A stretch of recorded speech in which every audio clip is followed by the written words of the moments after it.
You are now tuned into Somewhere in the Middle with Soonie and Mo. Ay, ay, ay, ay. Ay, ay, ay, ay. Hey, dying on the beat. Ay, I got so many ups. Everywhere I go, I got so many ups. so many ups. I know they plotting against me. I know it's hate, they wanna kill me, but please don't tempt me, cause I got so many glocks. Ay, ain't none of them empty. Jesus said they would hate me too. That's how I know it's envy. I got so many ups.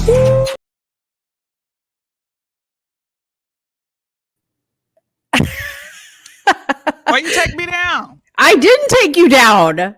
It's supposed to put us up. I was like, wait a minute. Everybody's like, sight. We're not coming back. Dang. What's up, guys? What's up, everybody? I see Bro, some yo. of y'all are early. I just found these What is that? caramel sweet potato chips. Mmm. This is how they Bomb. look, bro. Oh my god, they're so good. You know I what need to stop chips eating them. I ate today because I had to like grab like a quick snack from the gas station was they were Ruffles, but they were like flaming hot sour cream. I know you don't like sour cream because it's cheese. Sour cream and onion Ruffles, dude, fire. Okay. I mean, I eat some hot Cheetos. That don't sound good though. Like, Right now I'm eating kiwi. Got some kiwi right here on deck. I ain't got nothing else to do today, y'all. I'm sorry. Yeah. I was gonna come on here eating a whole meal, but My meal. I didn't want my big back to show. That was disrespectful. I'm not even responding. I don't want my big back to show. What? Go ahead and hashtag big back if you a big back and you like to eat. Sooney's a big back at heart. I love What's food, up? bro. What's up, Big Booty Judy? What's up, Marlandon? What's up? Red Pill says she's on her white girl time.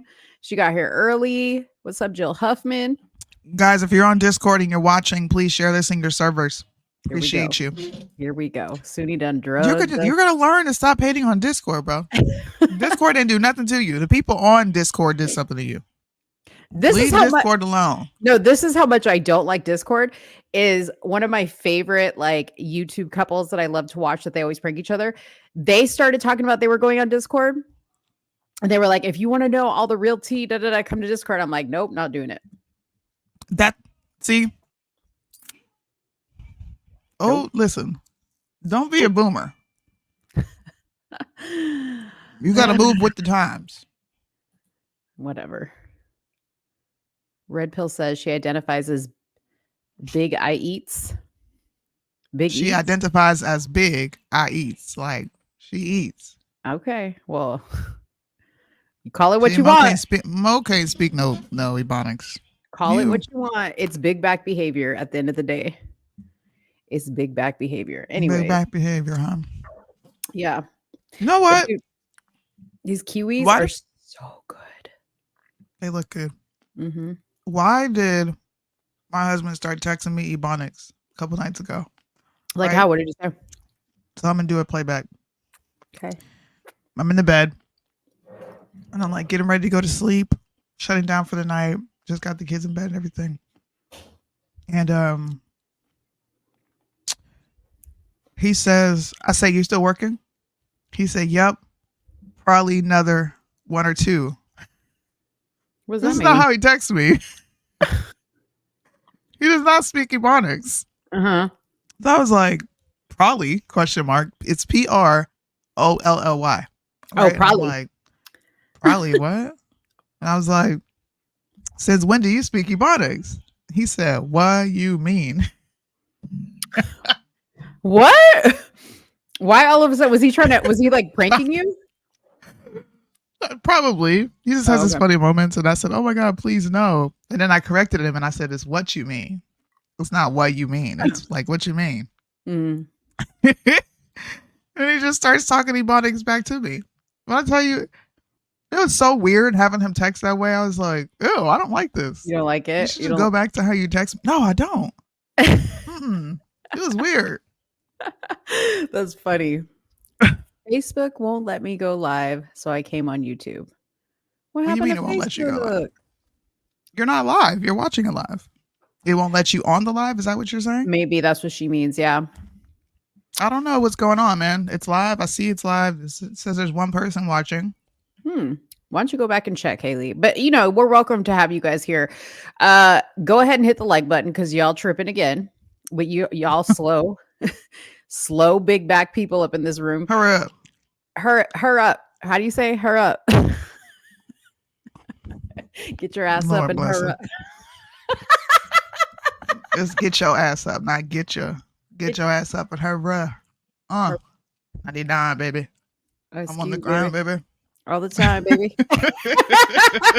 99, baby. All right. So hit the like button. I'm going to hit the Big Booty Judy intro. Soonie's going to double check the Facebook Live. And then when we come back, we'll tell y'all what we're going to be talking about. Big cutie, big booty Judy. What? Big cutie, big booty Judy. Big booty, big cutie, big booty Judy. Stop. I want to see you move it. Yeah. Big booty Judy.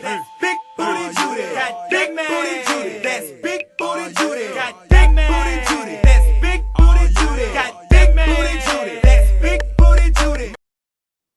Yay. I like that song. Hey, how many of you guys because you guys can't see, but we can see each other when the Big Booty Judy thing comes out. How many of y'all are bobbing your head to the Big Booty Judy?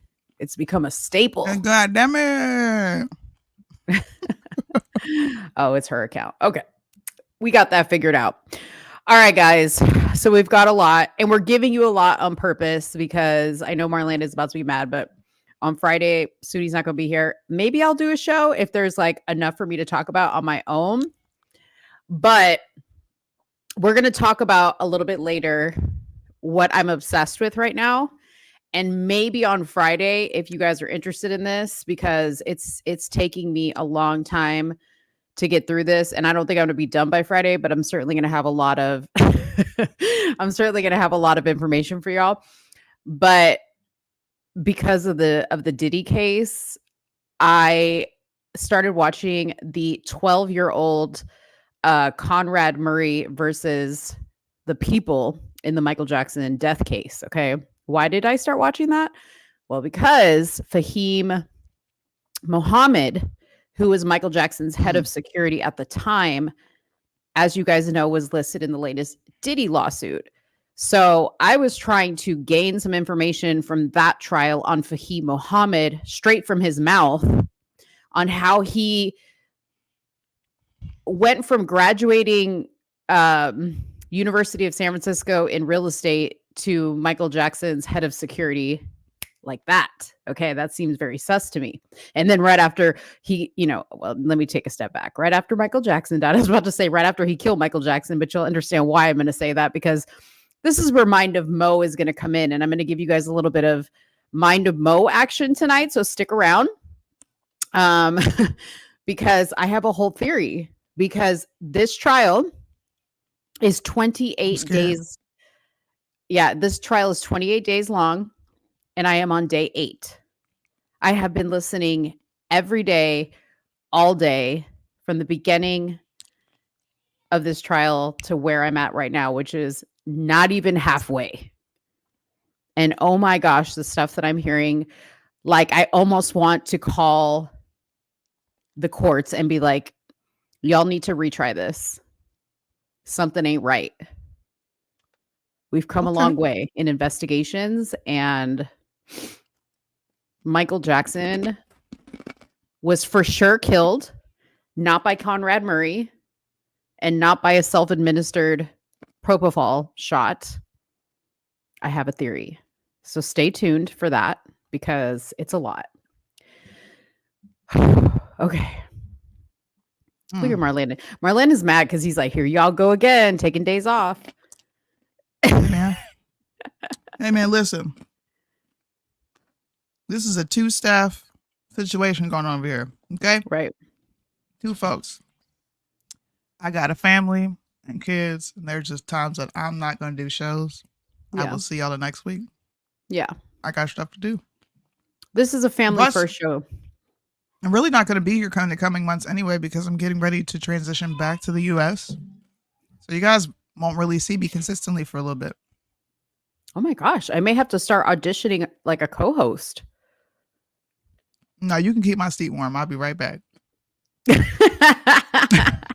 Well, because we're kind of already losing Jerron because his wife is getting ready to have a baby and he's like getting really busy. And like I said, you guys have to understand we really don't make enough money doing this show. And I know like it's not all about the money, but we have to like weigh out the time that we have with our families and the time we spend getting ready for the show and doing the show. It's family first. And absolutely. Until y'all want to, support, or people want to support, not necessarily y'all, because y'all support by showing up all the time. I love that. But until we have more financial reason to really make this the top priority,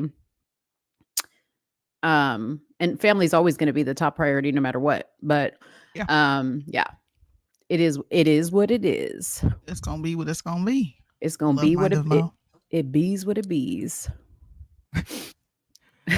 Damn, Marlena, why you doing Mo like that? He said, so we're stuck with Mo. Dang. Wow. Okay. Family first. Whatever. I just might turn this into an eating show for all you know. And you know what, Marlena? If I see your big back ass in my comment section,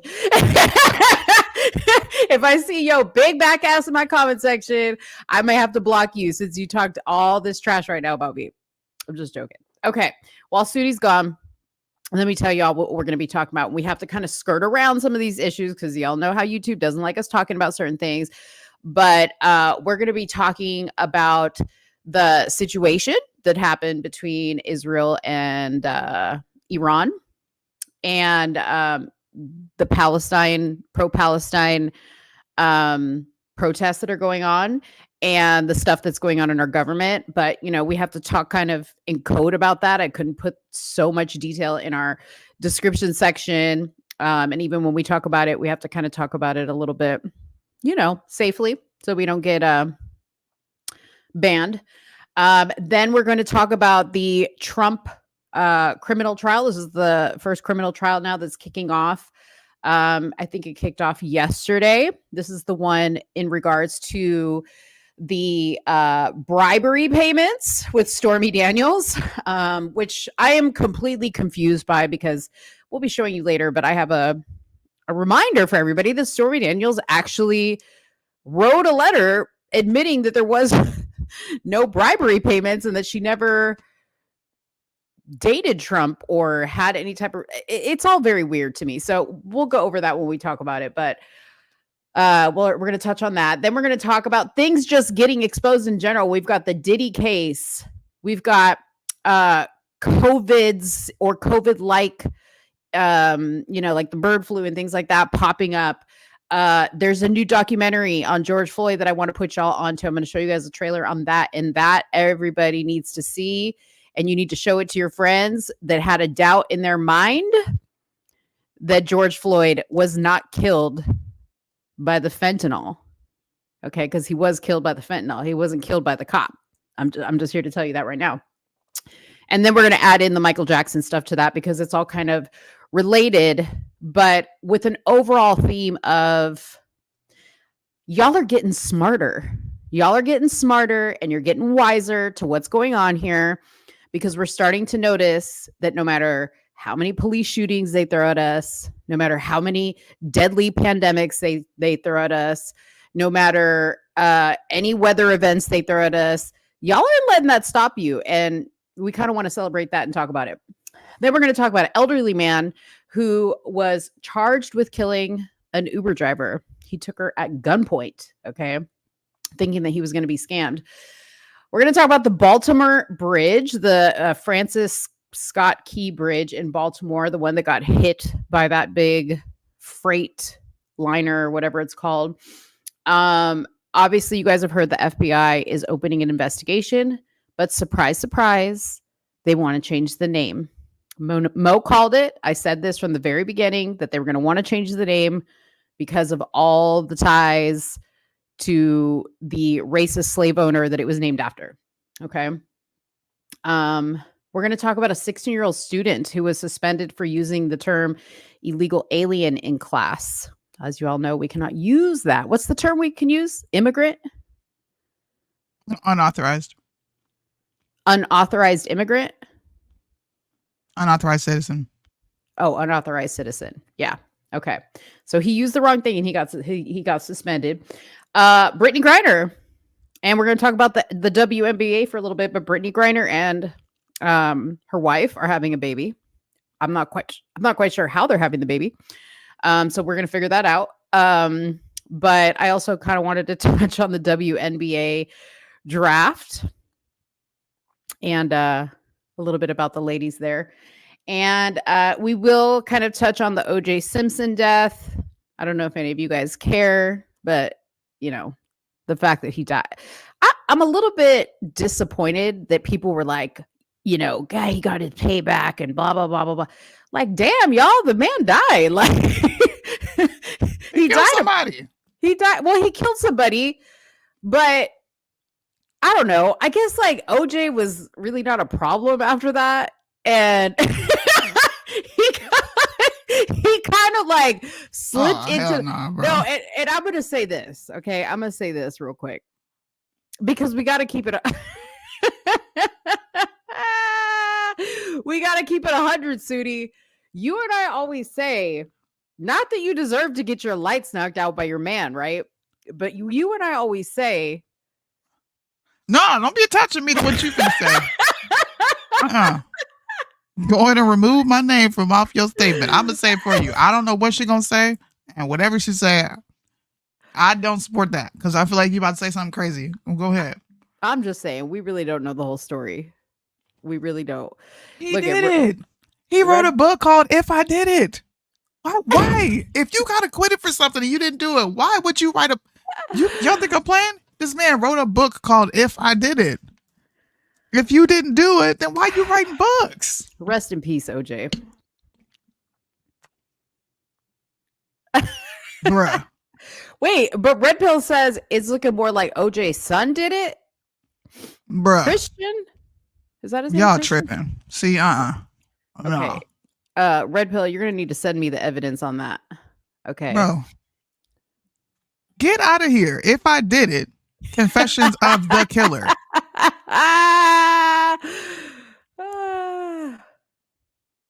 Look at Jacqueline's giving you a testimony, or what is it called? A review. She bought Earth is Ghetto. Let's go. Go get your Earth is Ghetto shirts, guys. Go to the website, titmmerch.myshopify.com.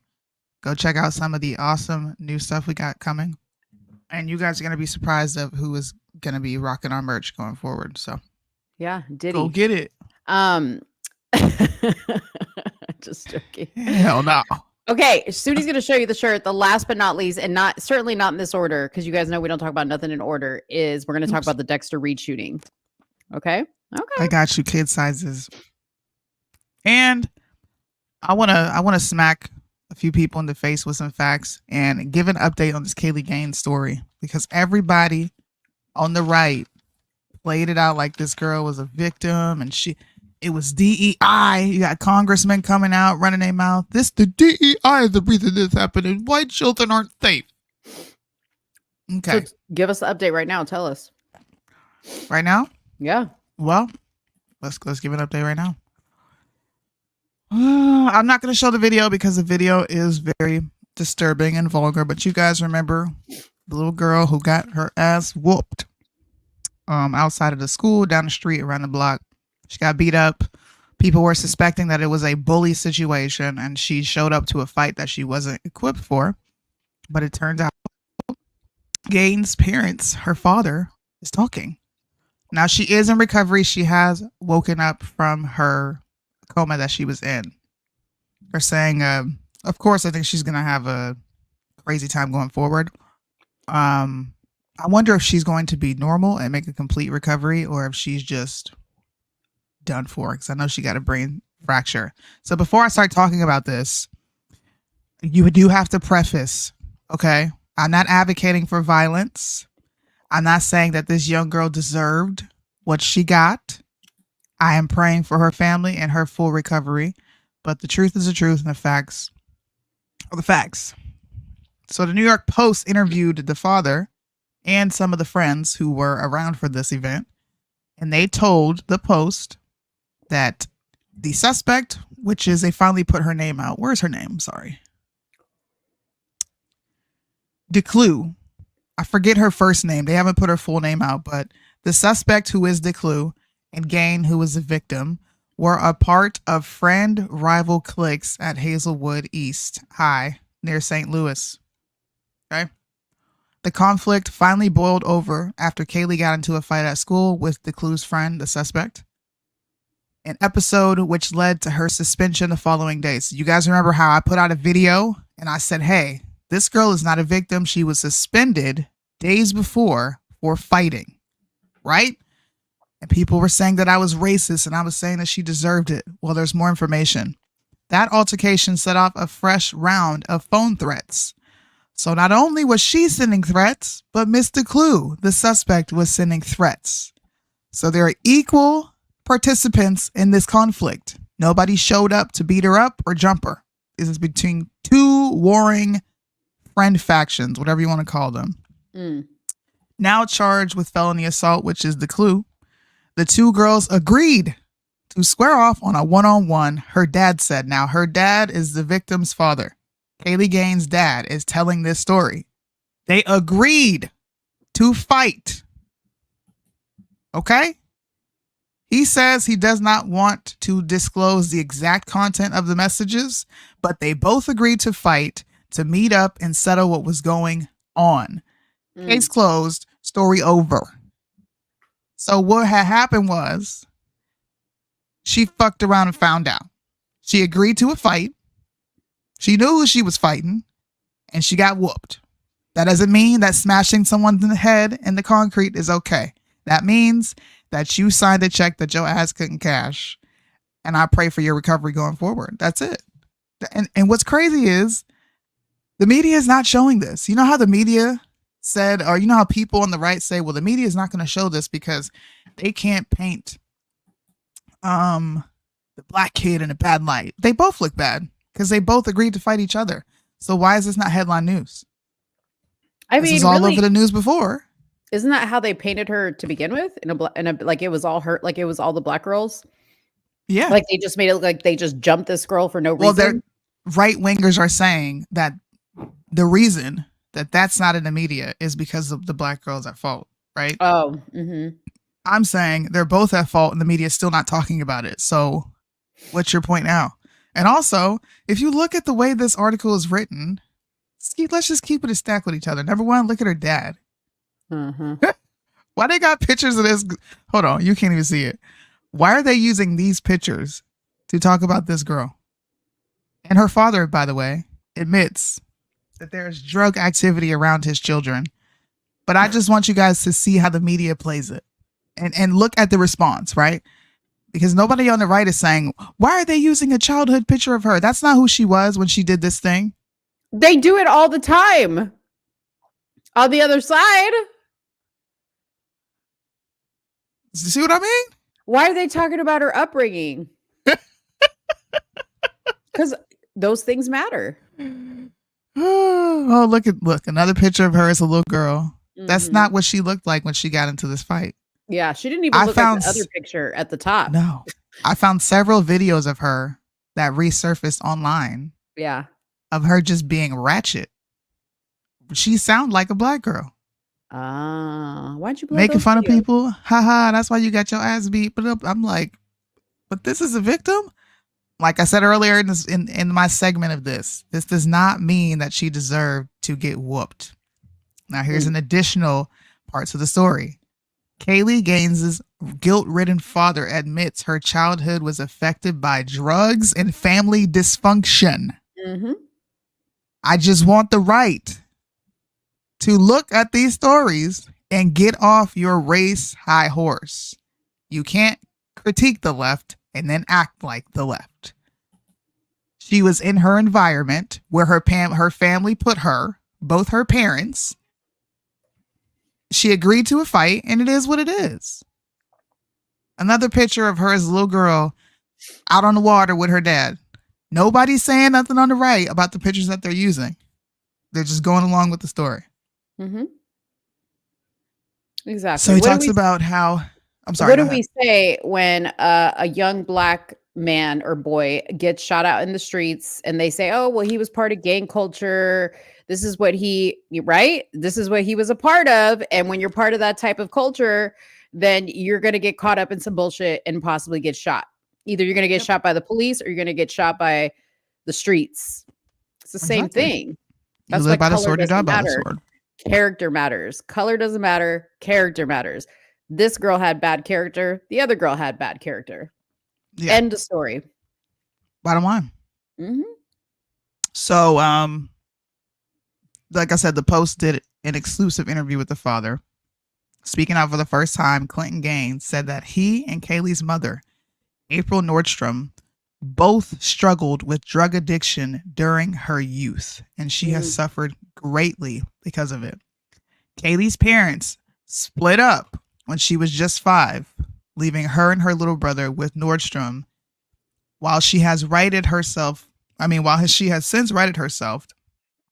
the troubled mother raised the tots in the throes of addiction. I'm not playing race here, guys. I'm saying that in the media, there is a story that's told from a different perspective from each side. Mm-hmm. They are painting this little girl to be a victim of her environment. Okay? And the right is not holding her accountable of being a product of that environment. If we flip the story and we put a young black girl getting beat up, we can just say 2 black girls. There will never be this type of sympathy talking about the condition she grew up in, how their parents were dysfunctional, and she was a victim of that. Mm-hmm. This is your environment. This is what happens when you do this. FAFO.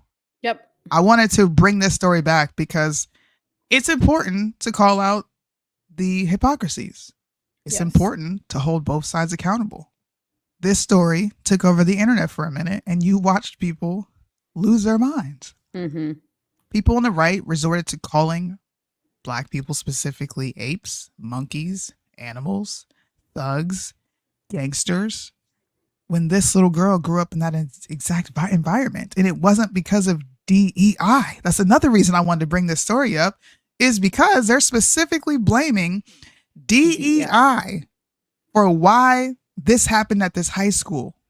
Both teens got into a fight that they agreed to. Where is DEI responsible for any of that? It's crickets out here. We want to blame DEI for everything now. Everything. That's my update, y'all. Awesome. Oh, shoot. I knocked over my drink. All right. So let's quickly just let you guys know about the Trump Stormy Daniels hush money trial that has started. Okay. So right now they're in jury selection in the hush money case. And this is the first time that the former president has stood trial on criminal charges. Here's a look. And so all the other ones were civil charges. These are criminal charges. Okay. Typically criminal charges mean there's evidence.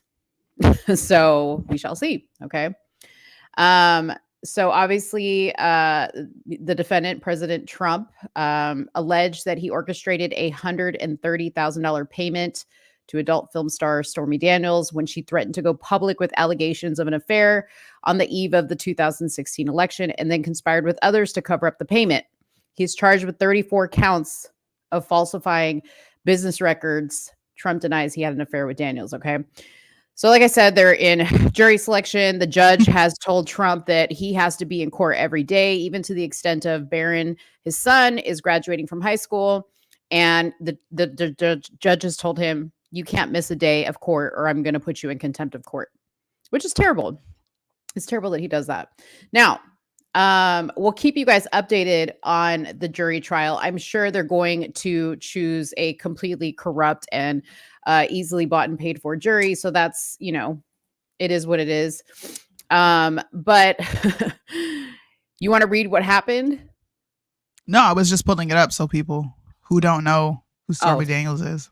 Yeah. see. Yeah. Well, so let me just share something too with you. So this is important to know as we go into the trial, because I wonder if this will even play a part in the trial, but I would like to remind people of this, or that this will be entered into evidence, or if it will be left out like everything else. Okay. But on January 30th of 2018, Stormy Daniels herself wrote and signed this official statement. It reads, "To whom it may concern, over the past few weeks, I've been asked countless times to comment on reports of an alleged sexual relationship I had with Donald Trump many, many, many years ago. The fact of the matter is that each party to this alleged affair denies existence in 2006, 2011, 2016, and 2017, and now again in 2018. I'm not denying this affair because I was paid quote unquote hush money, as has been reported in overseas owned tabloids. I'm denying this affair because it never happened. I will not further comment on this matter. Please feel free to check me out on Instagram at the Stormy Daniels." Okay. So I don't know. I don't understand. I don't understand how we're even at the point where we can have a trial. But she also wrote about this in her book as well, because she wrote a book as well. So apparently the Wall Street Journal broke the story about the alleged payment. They were the first to report on it. Stormy Daniels sued Trump to release her from the non-disclosure agreement. She said it was void because it had not been signed by Trump. Now, Michael Cohen is a key witness. He was once a lawyer for Trump and one of the former president's most loyal lieutenants and enforcers. Side note, okay, this is totally unrelated. Well, it is related, but it is. Side note, I'm not going to lose my place. But as I was watching the Michael Jackson case and I was researching some of the key people there, Michael Jackson's former lawyer, okay, who Michael Jackson dropped, and I was like, well, why did he drop him? Turns out he represented Michael Cohen in the extortion case that he was involved in against Nike. So it's funny how all these shady characters connect. Anyways, so Cohen was, again, a lawyer to Trump, and he facilitated the payments. He claimed he facilitated the payments to Stormy, funneling the $130,000 to her through a shell company called Essential Consultants. Trump later arranged to pay him back in monthly payment installments of $35,000. So the money came from Michael Cohen to Stormy Daniels, and then Trump was supposedly going to pay him $35,000 a month as a repayment. Trump allegedly worked with Cohen and Trump organization officials to conceal the purpose of those payments on business records. Early in 2016, Cohen facilitated a similar payment to a different woman, Karen McDougal, a former Playboy model who also claimed to have had an affair with Trump. In the McDougal case, Cohen arranged for McDougal to be paid $150,000 by the National Enquirer. Okay, so this is another reason why I'm so confused about why this is even in court. Okay, because Bill Clinton also had an affair. So since say what you want about a guy who has an affair and what he's doing and blah, blah, blah, blah, blah, and paying people off, but this is nothing new. Right. This is nothing new. Like, big freaking deal. Big freaking deal. It's a ploy by the left to try to destabilize Trump and make him seem just shaky, not a good candidate, so they can mind fuck Americans into voting for Biden. But it's not working because, like you said, there are shows like this that exist that say, hey, look, she signed this agreement, so story done. It's over. Mm-hmm. Yeah. What do you got a jury for? I hope they allow this into evidence. It'll be interesting to see if they don't. Yes. Yes. So the key witness in this case is Jeffrey McConney. McConney is a former controller of the Trump organization who worked at the company from 1987 until 2023. McConney forwarded Cohen's invoices to the Trump organization accounting department with instructions to record them as quote unquote legal expenses, according to the indictment. McConney testified during the Trump civil fraud trial last year, breaking down in tears, saying he left his longtime job after investigations into Trump's business dealings. So he was sad. Alvin Bragg is also going to be obviously called. He was the top prosecutor in Manhattan. And he was largely an unknown prosecutor during his campaign. He touted how many times he had sued Trump, and this trial will be the biggest moment in his career. So he's, knee deep in this. And then the judge is Juan Merchan.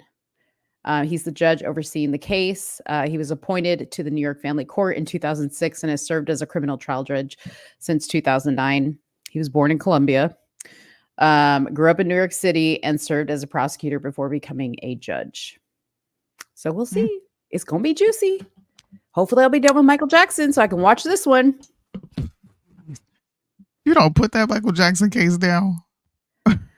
Y'all, it's so good. I cannot believe you're watching that. It's so, I did not watch it when it came out. It's so good. It's juicy. It's so good. I can't talk about it right now because it's going to deplete me.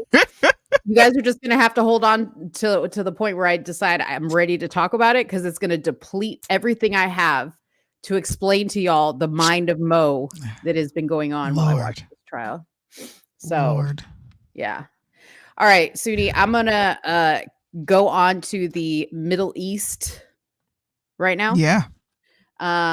You want me to read a little bit about what's been going on? Yeah, go for it. We can, and then you can take a conversation around what's happening. We can connect the dots. Yeah. Okay. So when did the strike happen? April 6th. Was it Saturday? Yeah, Saturday. Okay. So was it Saturday? I'm not sure. There's actually been a lot of back and forth. So okay, well, y'all know some drones went over there, and from Iran to Israel, and hit them. Okay, so where we're at right now is Israel says is going to retaliate against Iran, and this is what it says: they're vowing to retaliate against Iran, risking further expanding the shadow war between the two foes into a direct conflict after an Iranian attack over the weekend sent hundreds of drones and missiles towards Israel. Israel officials have not said how or when they might strike, but as countries around the world urge Israel to show restraint and the threat of multi-front war mounts, it's clear that a direct Israel attack on Iranian soil would lead to a major fallout. Iran says it carried out the strike to avenge an Israeli airstrike that killed 2 Iranian generals in Syria on April 1st. It has pledged a much tougher response to any Israeli counterattack on its soil.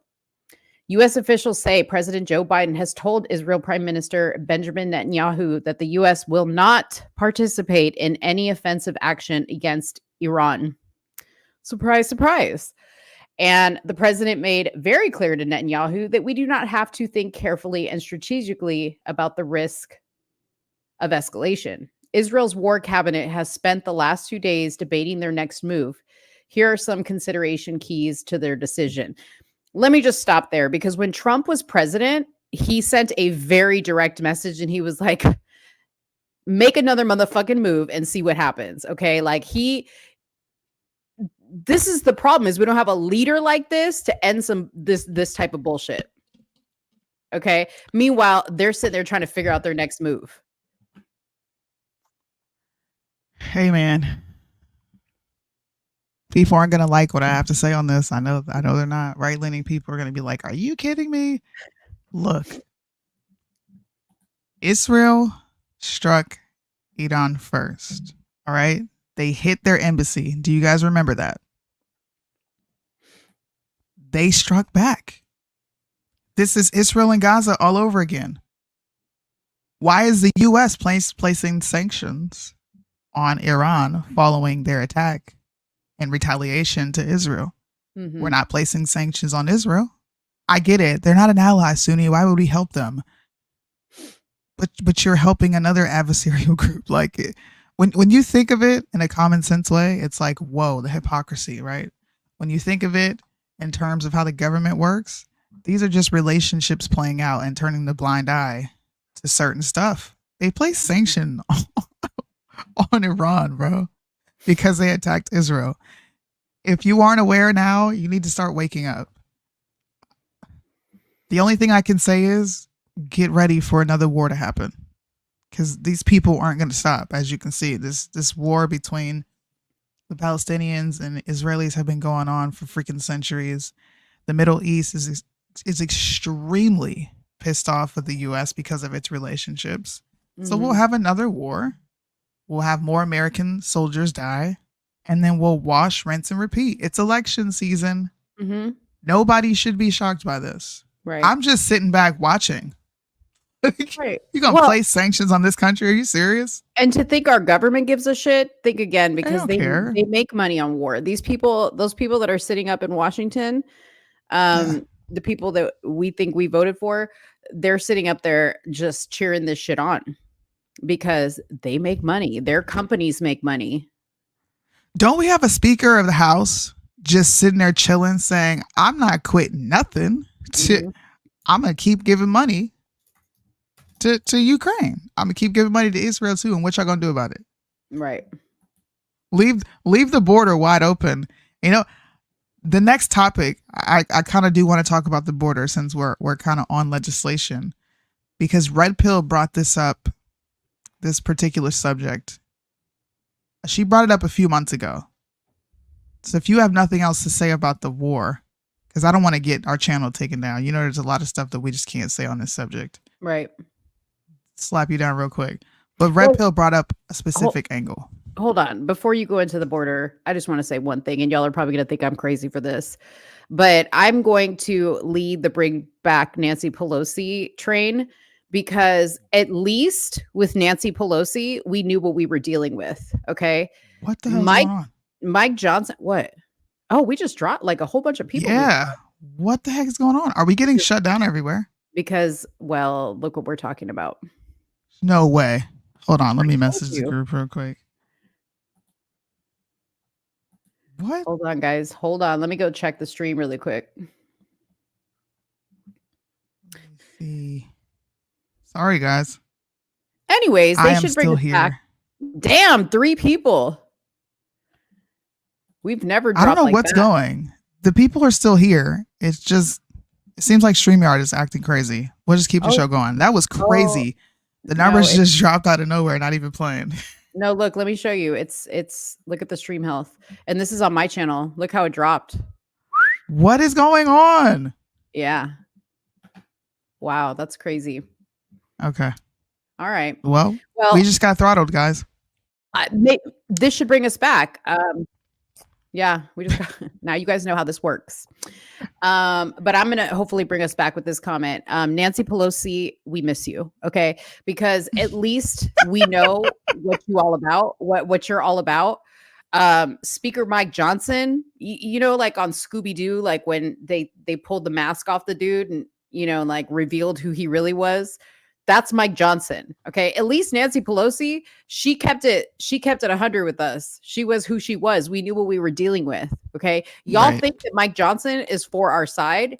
Y'all think that Marjorie Taylor Greene is for our side. Y'all think that Matt Gaetz is for our side. Think again. No. Yeah. Bring Nancy Pelosi back. Justice for Nancy. Justice for Nancy. Justice for, where's the hammer? Now I know. Can you make a Justice for Nancy shirt? With the hammer? I'm down. Yeah. We can wear them on the show, yeah.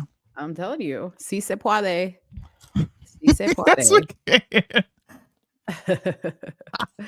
All right, guys, we need your help. For those of you guys that are in here watching, we need you guys to give this video a like, because we need y'all to we need to be brought back. Please help us out. Look at this. Angela said, I'm trying to hit the thumbs up and it's not letting me. Mm-hmm. Wow. That's crazy, dude. Birdman just sent me. It says one person is watching. So, look. Resource has been exhausted. What? What does that mean? That's the we just got throttled. I don't know. I have to look that up. We just got throttled. I'm not sure why. Probably because of the comments that are being made on this specific Fallout conflict, whatever you want to call it. But what I said is what I said, and it's true. And I will keep saying that no matter where I go. I can't wait. I'll be back on Instagram tomorrow, guys. Back like cook crack. All right, it looks like we're moving back up. Man, dang, it's not even letting y'all go. Dang, that's crazy. That is crazy. That's crazy. Well, Well, look, shoot, we got George Floyd Someone- on the docket. I can't talk about not a damn thing. we can't talk about anything. There's nobody like just put some alcohol on it. Spray some Windex on it. It'll be okay. Oh gosh, man. We could talk about a few other subjects and just throw off for a bit. Yeah, the WNBA. And see if it works out. Yeah, let's talk about the WNBA. You know what, guys? Let me know if you think this is a good idea. I said Mo should do a specific segment where she just looks at people's outfits and talks about them. What's that show called? They do it at the Emmys. They have like Joan Rivers used to do it. Joan Rivers, and there was another show. Yeah. Inside Edition, they do it. You should bring that back. Bring the whole classic feel back. Why not? I would look at those things in a magazine when they would make fun of the celebrity do's and don'ts. Bro, I used to read that in the magazines. Yeah. Well, you tell the people about the WNBA because I know nothing about that. I'm just here for the outfit talk. Okay, so we're talking about the WNBA. Go ahead, Soonie. Tell us what the WNBA Lord. draft. So the WNBA just had their draft, and of course, the only two people that we cared to hear about were Angel Reese and Caitlin Bennett. I think that's her last name. Yeah. I think Caitlin Bennett signed a contract for $300K. And then it shows how it'll be spread out over the years. She's making crap. All right. She turned down $3 million from Ice Cube's Big 3 and took this. I'm not sure why. Maybe she's gonna, get a bunch of Caitlin Clark. Sorry. What's it, Caitlin Bennett? Maybe she'll get a bunch of sponsorships, those type of deals. I don't know what's going on. Angel Reese, I forgot who she got signed to. I don't know the dollar amount. Yeah, $338,000 for 4 years rookie contract. Now, there's a lot of people who are saying that the women should be making more. The WNBA is boring, bro. It's not raking in a dough like it used to. When I was a kid, the WNBA was fun. Cheryl Swoops, Lisa Leslie, like watching the Yukon girls come into the WNBA. We watched it back then, but no, it's not entertaining anymore. It's just not. But then Mo started talking about the outfits, and I kind of found that more intriguing. Like, if we're going to talk about the WNBA, let's talk about the outfits they wear when they're coming down the tunnel into the stadium. Right. I'm cool with that. Right. But we don't need, I don't really care about where these girls are going. Angel Reese and Camila Cardozo went to Chicago Sky. Who's going to watch them after this? Angel Reese is going to be an afterthought. Nobody's going to watch her. Let me not say nobody. There'll be a select few people who watch going forward, but who really cares? It's female sports, bro. Yeah. So I wouldn't sit and watch a WNBA game like on my couch or anything like that. But I did go to a Did I go? Yeah. I remember you telling me this. I went to a WNBA game live, and it was quite entertaining because, to see like how big these women are is like amazing. They're very huge.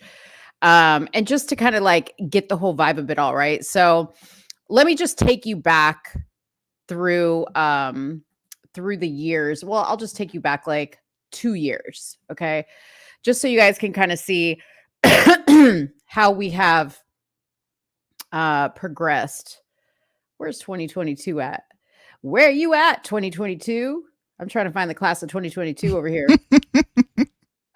Because, I kind of felt like the outfits were a little lackluster. And you guys, if you're bored by the subject, we're trying to revive our channel because we just lost a bunch of people talking about, stuff. Just so you know, it's a YouTube glitch right now. YouTube is having a server problem. If you go to Down Detector, you can go see what type of reports are coming in. So it's not us this time. Praise God. It's YouTube who is actually having an issue. How convenient. So we're good. The people are probably still here. We just can't see. Yeah. Okay. So this was 2022 WNBA draft. Okay.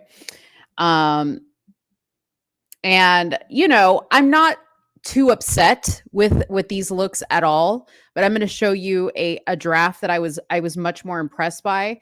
You know, you've got this girl is gigantic. Okay, this girl is huge. I don't know how tall she is. I don't know who she is, but she's huge. Look at these shoulders. Look at this clavicle. Look at this leg. I mean, the girl herself has a very sporty physique. Okay, the dress itself is gorgeous. On her, I don't think so. Okay, but we're not going to spend much time because this is 2022. Now, you see the more masculine ones out here keeping it real. Okay, this is what they feel comfortable in, right? Are they women? Are they men? We're not sure, but they're comfortable in this outfit. This fits them. Okay, this girl right here, I feel like she looks very, very cute, very, very classy, right? She's standing there like, now granted, she's the smaller out of all of them, but whatever. This one in the back, I love that she's got a little pantsuit on with some sneakers. Okay. This is how I think all WNBA girls should dress. I know that y'all want to be girly and want to be feminine, but it just wasn't in the cards for you. God did not bless you with that type of body or whatever. You know what I mean? You just can't be 7'2" and wear a dress with a slit. Okay. It just can't happen. So I just wanted to show you that. Now, that was 2022. I'm going to show you 2023. Let me go find it real quick because it was right here. 2023. Okay. This is the class that I really, really like. 2023. Okay. They all got the memo for the most part. Okay. This is how I feel girls who play basketball in particular should dress. You can still be feminine in a pantsuit. Put a little sneaker with it. Put a little high heel with it. Do whatever you got to do. Even my girl right here in a little jacket, in a little skirt. Same one right here. She still kept it classy. These ones ain't that cute in the face. So their dress reflects that. Okay. All right. So this by far was my favorite class. Are they fashionistas? No, but I'm not looking at WNBA chicks to be fashionistas. Oh, Lord. Now let's go. Where they at? Where they at? Let's go to 2024. Okay.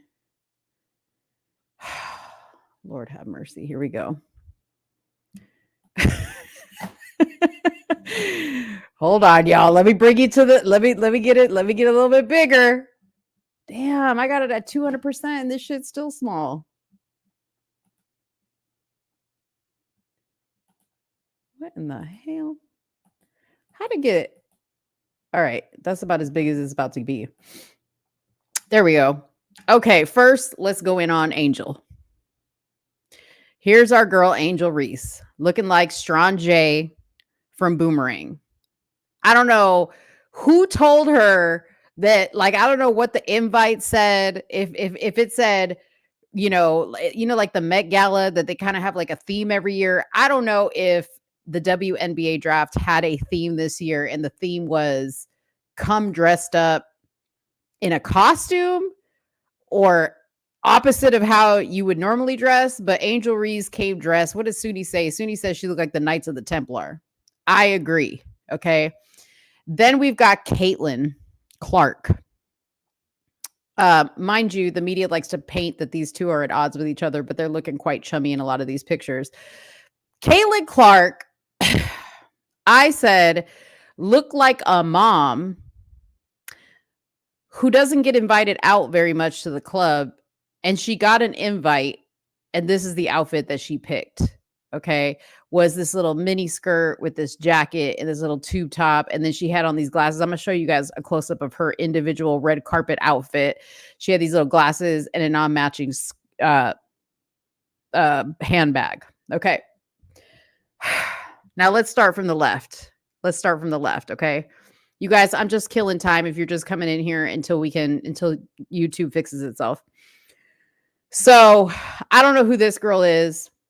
I don't really like the dress. Okay. Because she looks like she's going to homecoming. It's not cute. Then we got this girl right here. Okay. Does her no justice, okay, to wear this outfit. All these little cutouts, this white, Yes, she's got beautiful dark skin, but with these ratchet yellow braids. I'm not gonna say ratchet. Let me not say ratchet, but with these yellow braids, it just ain't looking right. This third girl, the white girl, she looks all right. She was trying to blend in. Okay. The girl next to her, same thing. She looks very clean cut professional. And the girl next to her, very clean cut professional.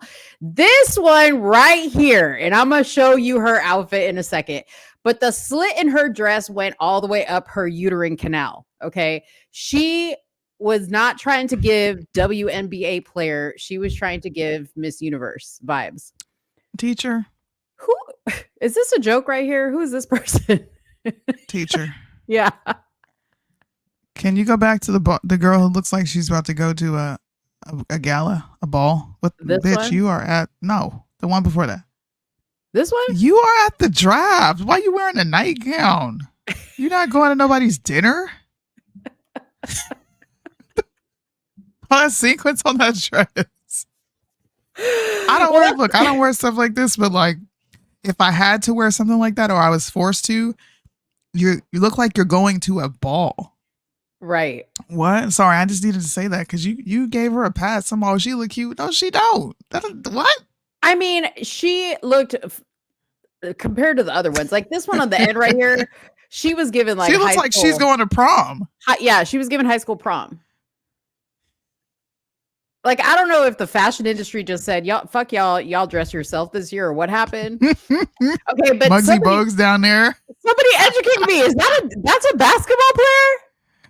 That's the female version of Muggsy Bogues. You know who Muggsy Bogues is? No. Oh man. He was 5'8" in the WNBA. I think he was shorter than that. Hold on.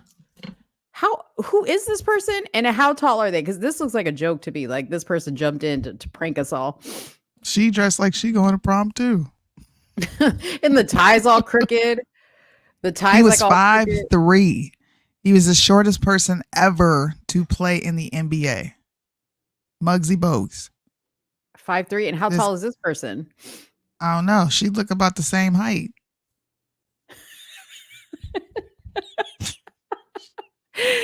Anyways, I'm gonna skip over anybody wearing a suit. I already talked about Caitlyn. We're gonna close up on some of these, okay? This one on the left, okay? She looked to me a little chunky to be playing basketball. Damn. She a little thick. How you gonna have no mercy? How are you gonna have a fupa and be running up and down the court for a living? Look at Where this. do you see the fupa? I'm gonna show you up closes, okay? Okay. See, this is your segment. I'm telling you, bro. You should do What this did all you the say? time. She looked like Knights of the Templar. She does look like Knights of the Templar. Can't believe she wore that. Dang. Okay. Y'all ever seen Cable Guy? when they're at the medieval nights, and he puts the meat on his face. Y'all seen that scene? But he's dressed like a knight. That's what she looked like. Hello, Clarice. That's so funny now that I think about it. Y'all, they still must be having problems because our count is still quite low. I don't know. Anyways, okay. Here we are with Caitlin Clark. She's wearing Prada. She looks like she's going. I don't know what she looked like. But she rough looking. She is rough looking. Okay. First of all, I don't have the video of her walking, but don't be in a mini skirt and heels if you can't walk in a mini skirt and heels. Okay. Nobody asked there's for these videos glasses. of these girls walking. Bro. Yeah, because they came off a bus. Nobody asked for these glasses, Caitlin. Yeah, this is like not the 2000s, Caitlin. Yeah. I know y'all trying to bring it back, but the hater blockers aren't in anymore. They went out. Dude, she looks like a dude. She looks like a dude. She looks like, Beaker from the Muppets. Whoa. I was gonna say Michael Phelps. She looks like a dude. They all look like Man. trannies. They really do. See, this is what I'm saying. And this is what comes of when you are a masculine woman and you try to be overly feminine. Like you're trying to like overcompensate for the fact that you got broad shoulders and a big back and you got legs and you got really long legs and you know, you're very muscular and you got a strong jaw. When you try to overcompensate for that and try to do the most, you come out looking like a tranny. Like a tranny girl. Yeah, you look I mean, look at this. See, like, how are you gonna put on Prada and then not do nothing with your face? This is the girl. Like, why? Okay, this girl right here. I don't know who this is. Tennessee Rakea Jackson. I felt like she looked real cute. I liked her. She does look cute. They were Like, doing too much. They were doing too much. Let me see. I need to see them walking. I don't believe that exists. Try to find video of the WNBA draft girls arriving. I thought this one looked really, really pretty. She got a little cleavage right here because that's what she wants to do, but she can support that. Okay. Some will say that she can support this dress, but the slit is going way too high. Her shoulders are too broad. Somebody help me. Somebody help me. This one. See, this one I like. I like this one. This is from a different year, though. That's a cute little outfit. Oh, Soonie. You find the video of them walking yet? I can't find it. Hold on. Let me see if I can find it here. Let's see if it shows up right here. I'm looking. I don't watch. I'm trying to see them walking. Recap. Let's see what Angel's at. See, like it don't even look right in this outfit. Look.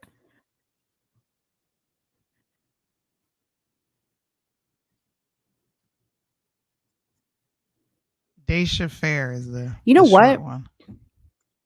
Oh, okay. And how tall is she? It doesn't say. I don't see any videos of them walking anywhere. I saw a video, but I can imagine that they walk very manly. I mean, I'm trying to see. Oh wait, wouldn't shock me. Excuse me.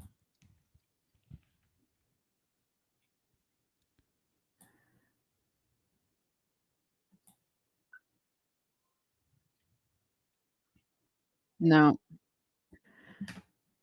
Oh, dude, she looks like a guy. She looks like M. Benz right there. Why are you bringing that thing up? Please don't give her no airtime. Because those are glasses that she would wear. Let me see if I can find. Hold on. Let me see. I just want you to see these girls coming out the bus. Oh, you found it? Let's see. Soonie, they should hire us to just host the red carpet. No, we would get kicked out. You would get us kicked out because you'd be like, and what are you wearing?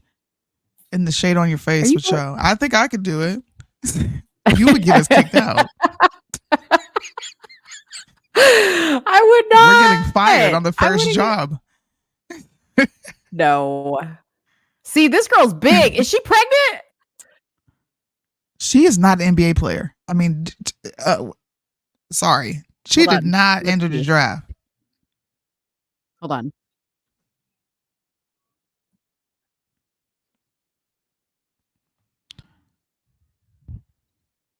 Yeah, she looked like she going to prom. Yeah.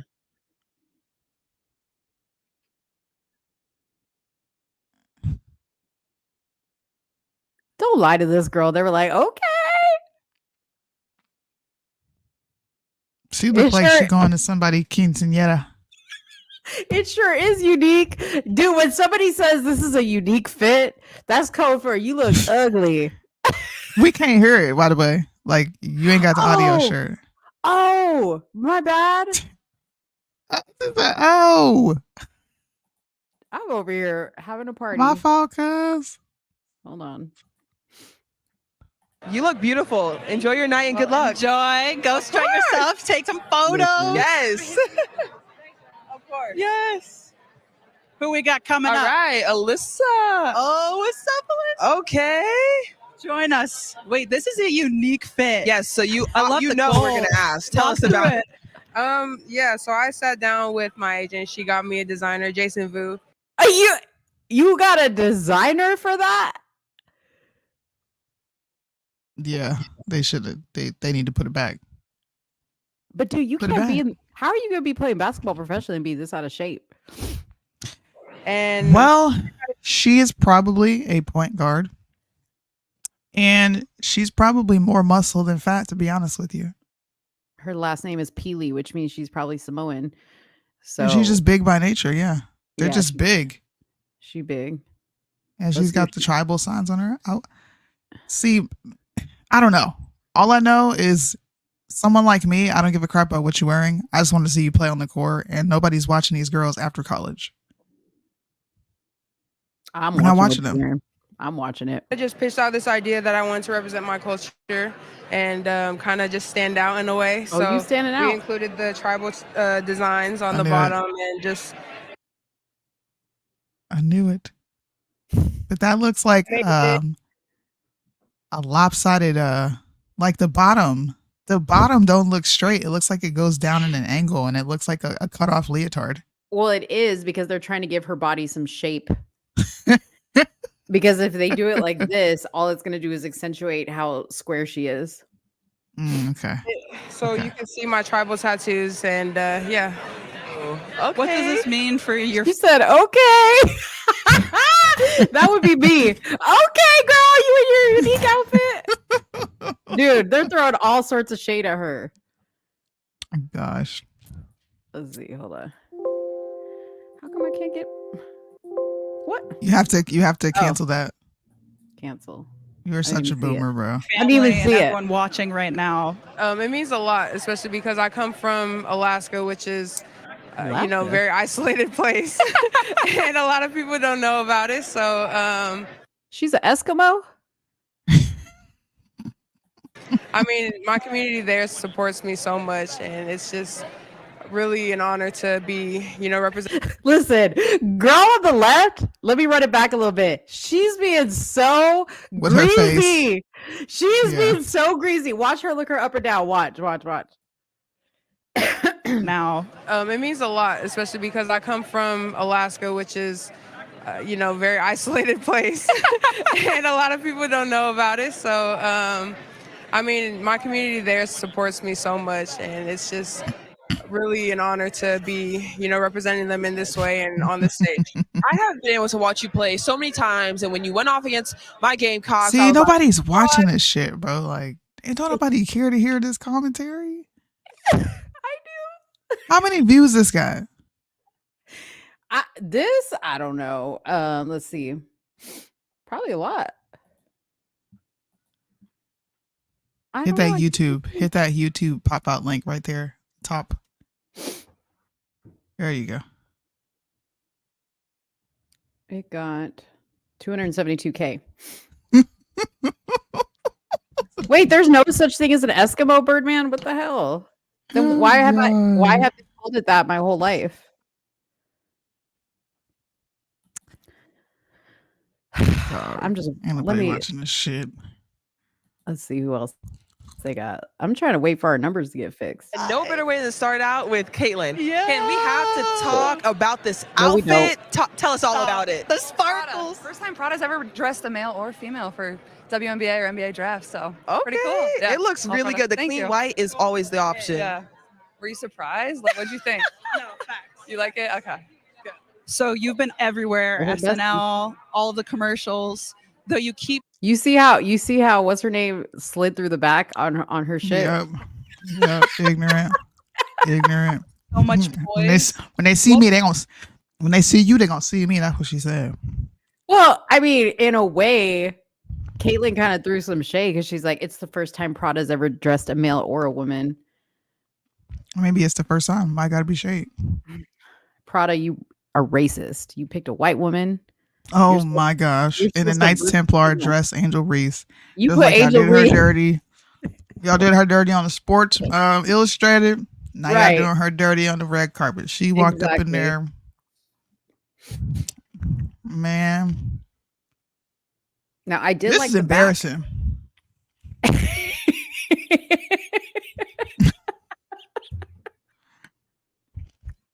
This is embarrassing. How many shows do Why? you know that do this for the NBA draft where we're like, bro, what are you wearing? What are you talking about? How many views does this video have? They Dude, got like a I whole didn't- production. I didn't even know that the WNBA draft had a draft. I didn't even know this Well, existed. Yeah. I thought because Unfortunately, I just figured like they just take all the bitches from college and just put them automatically in the WNBA because what else are they gonna do? it's DEI, Mo. All right. This is equity and inclusion. Mm. This is an ugly outfit. She looks like a girl from the 200s. I mean, 2000s. Honestly, like I think Yeah. it's just my family. Like that's always been my kind of story. Is like I went to Iowa, like I wanted to be around my family, but also like my teammates, my coaches. Oh, They'll all be here Angel. today and get to celebrate this with them. I have a lot of people coming and then, but The other you know, one. this is once in a lifetime, so you got to enjoy it and do it right. And I know we will. Embrace all Her of it. outfit's nice. Proud of you. Enjoy. I mean, I don't even know what Nice to say. Templar.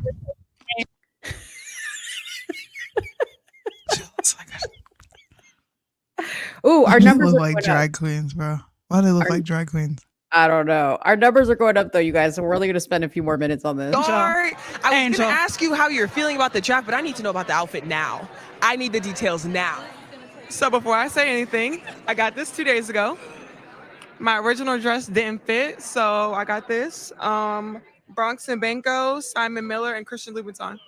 Girl, Okay, with the we're going to talk after Crazy. this. Go crazy. How are you feeling today? Like one of your dreams are coming true. Like how are you feeling? How excited are you? I'm so excited to be here. I mean, this class is historic, and I'm just glad to be here, and I'm super excited. You've dealt with so much from the media and just like day to day.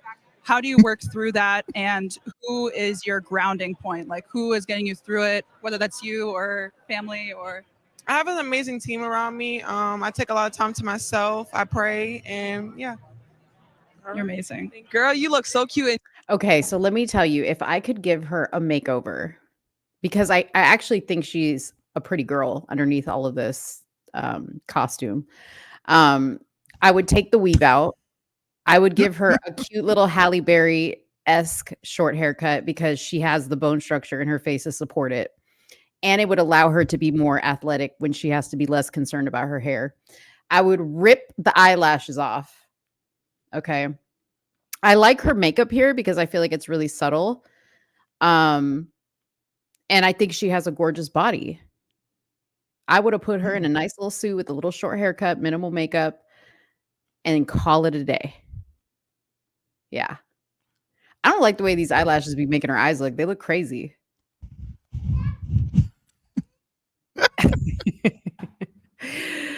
Anyways, guys. All right. Y'all got this segment of the show. I'm gonna put on a ball cap, a t-shirt, and some jeans, some sweats, and some sneakers, and call it a day. Yeah. Oh, that was fun. And I will be doing the same thing for the men's draft on NBA and football because yes, as P likes to say, I have a bias and I love the men. The men always show out. And I also like watching on the Bias. draft. No, I don't have you know what I like watching on the NFL draft is when they have like the guys at home and like with their girlfriend and their girlfriend is like all dressed up, like or their side piece or whatever is like all dressed up and she's like sitting there waiting to see who he gets drafted to and like you could just see the dollar signs in her head just like ching. Oh my god. Yeah. I'm here for all that. Let me see what you be thinking about. Oh man. Okay, you wanted to talk about the border right before we started to lose. Oh yeah, guys, remember when Red Pill was showing all the Africans showing up all over California? They found some Africans in buildings, abandoned buildings in New York. Mm-hmm. Well, Homeland Security, Alejandro Mayorkas, says that the new African migrants, right, that are coming in, I'll show you a video, cannot be arrested or deported. They don't have the money to do this. We can't afford to send these people away, but we can afford to take them in. Look at this freaking video, y'all. So they're they're working on granting these people, and this is Anthony Blinken. They want to grant them amnesty along with the Middle Eastern refugees coming from Israel. This, look at all these people, y'all. This not even right.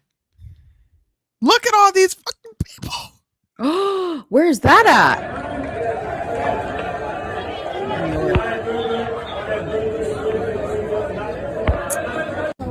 What is going on here? Look at all these Africans. What is really going on here? What's going on here? What are you guys doing? What are you guys doing over here? Why are you guys in line here?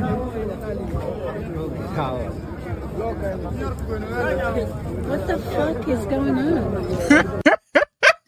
She said, "What the fuck?" So, did anybody talk to her? No. What is going on? Wait, where are they lined up? Like, what are they lined up in front of? Hold on, let me get the article. I had it pulled up, but I accidentally canceled it out. Holly B says, "Am I the only one that views these drafts as human auction?" No, you and Colin Kaepernick do. Oh Lord.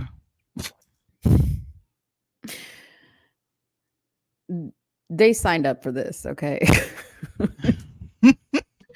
Listen, they were born big, and this is what God blessed them to do. They should be able to do this and make money. I agree. But stop with the bullshit.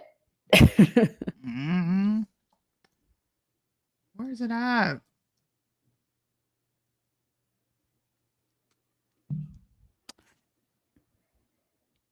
Come on, man. Dude, there was a crazy video of like a boat pulling up on the beach in Carlsbad, California, and like a bunch of like people from the other side of the border like rushing the beach and like, hopping in cars that were waiting for them.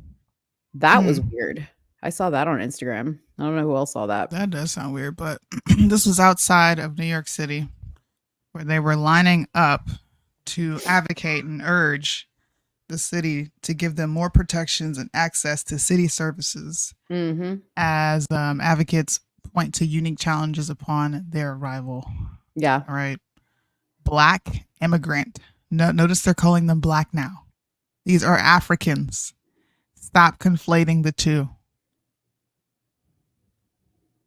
So not only do we have immigrants spilling in from the southern border, we have them being flown in from all over the place, demanding, downright urging the city to do something to help them and give them more access to our resources that we barely have freaking access to. Yeah. They're basically complaining already that they don't have enough. Yes, they're complaining about shelter limits disproportionately affecting African immigrants, of course. What else are they complaining about? The New York mayor is asking for federal support. No. Send them back to wherever the freak they came from. They got to go. Why do we want to help these people so much? Like, why can't we just be cold and callous and say, go back to where you came from? I don't know where you came from, but you got to go. Yeah, well, because they're going to be people that are going to be dependent. They're ignorant. They're dependent on the government. They're ignorant to what's going on. And that's exactly what the government wants. They want people who are going to be forever dependent on them. They have to replace the people that are waking up and getting smarter. That's what it's about. By the way, these are all Jewish representatives in our government. Okay. They view immigrants. You see how they view the immigrants in their country? that they want us to let us, let them into our country. And if we treat them like they treat immigrants in their country, well, then we're just monsters and we're racist and xenophobes, etc. Mm-hmm. Small hats, man. Yeah. Why don't we oust them out of this country? I know I'm going to catch heat for that, but I'm just saying, like, I feel like history is about to repeat itself. Yeah. Look at what they doing. Yeah. I would suggest, by the way, Soonie and anybody else who hasn't watched it, is The Breakfast Club had Mayor Eric Adams from New York on The Breakfast Club, and they really grilled him on this whole immigrant thing going on. Very, very good watch. And of course, Eric Adams, he couldn't keep up, because then they brought on another chick who was like grilling him even harder with the facts. Okay. With crime and all this other shit. And he could not keep up. He was trying to skate out of every question they asked him. He was trying to turn it around. He was trying to change the subject. Yeah. He's a piece of shit. Lord. I know some sort of new bug or bird or something that an immigrant brings in is going to trigger the next outbreak. Well, we already had bird flu. You're going to be deemed racist if you say that. Yes. They bring diseases. Yeah. Mind you, they've been checking for that shit at the airport in customs like as long as I can remember. But you dare say it, it's over. It's over. Okay, let's talk about this Uber driver who got shot dead by an old man. So I'm going to first read to you and I'm going to show you guys the video. So a 61-year-old Uber driver in Ohio was allegedly shot and killed by an 81-year-old man. Yeah, 81. Sorry. Did I say 61? Sorry. 81-year-old man who was under the false belief that she was involved in an effort to scam him. On March 25th, William Brock called the Clark County Sheriff's Office and reported that he had shot a woman, according to an affidavit obtained by People. Brock allegedly told authorities that a male on the phone threatened him and his family, and when Lolitha Hall, an Uber driver, arrived at his home, he thought she was going to harm him. However, upon investigation, authorities determined that Hall was not associated with the male on the phone, nor was she a threat to Brock. On April 10th, Brock was arrested and charged with murder. He pleaded not guilty, according to the court docs, and his bond was set at $200,000. Hall, who was shot several times, according to the criminal complaint, was transported to a local hospital where she died from her injuries. This is very, very sad. Very sad. I don't believe this shit. You don't believe that happened? Hell no. Why not? I don't believe, dog. You get a call. You get a scam call from some African saying that this. I'm sorry. So I don't buy that he really thought this woman was coming to do something to him. So I have actually gotten this call before. Really? From an African, and they like literally are like, black magic will kill you. I kid you not. I was terrorized by these people for so long via email, and it was really scary, but it's part of like a Nigerian scam. I don't know if some of you guys have gotten like the letters, like the Nigerian prince and all this other stuff. It's tied to that same type of stuff. So I can like just think back to what was the old lady, not the one that was crazy. There was another one that we were like, where we talked about it, and you said we've gotten to a point now where we're scared of each other. Are you talking about the old man? The old man who shot Ralph Yarrow? Yes. Yeah. Mm-hmm. So this is kind of for me in that same category. But let's watch this this video and see what it says. This is the first time I'm watching this. This morning, authorities warning the public after a phone scam turned fatal. This dramatic dashcam video capturing the deadly confrontation between a female Uber driver and an Ohio homeowner last month after authorities say they were both unknowingly targeted by scammers. Why did she get out of the car? Uber drivers do not. I did Uber for years. I never got out of my car to do anything. Well, my Why'd question she get out is, of the car? Did he call an Uber? Well, they said the scammer hit up the woman to go pick up a package from the 81-year-old man. It was a ransom call. Uber Eats. Oh yeah, Jacoby Chu, Jacqueline. Female that has been shot. She's laying in the driveway. 81-year-old William Brock charged with the murder of 61-year-old Uber driver Lolitha Hall. Police say it all started when Brock received multiple calls from scammers who told him a relative had been arrested and demanded $12,000 for bail, telling him a driver would arrive at his home to pick up a package with the money. The guy on the phone was trying to get money out of me. And he was telling me he was going to kill me and the family. Authorities believe the same scammers directed Hall through the Uber app to pick up a package at Brock's home. They say this video shows her walking up to his door with no apparent knowledge of the circumstances when Brock confronts her at gunpoint. So I was threatened that He's she was going to going jail. to kill me. Keep his ass locked up. What'd you say? I said he's going to jail. Keep his ass locked up. Yeah, this is kind of crazy though.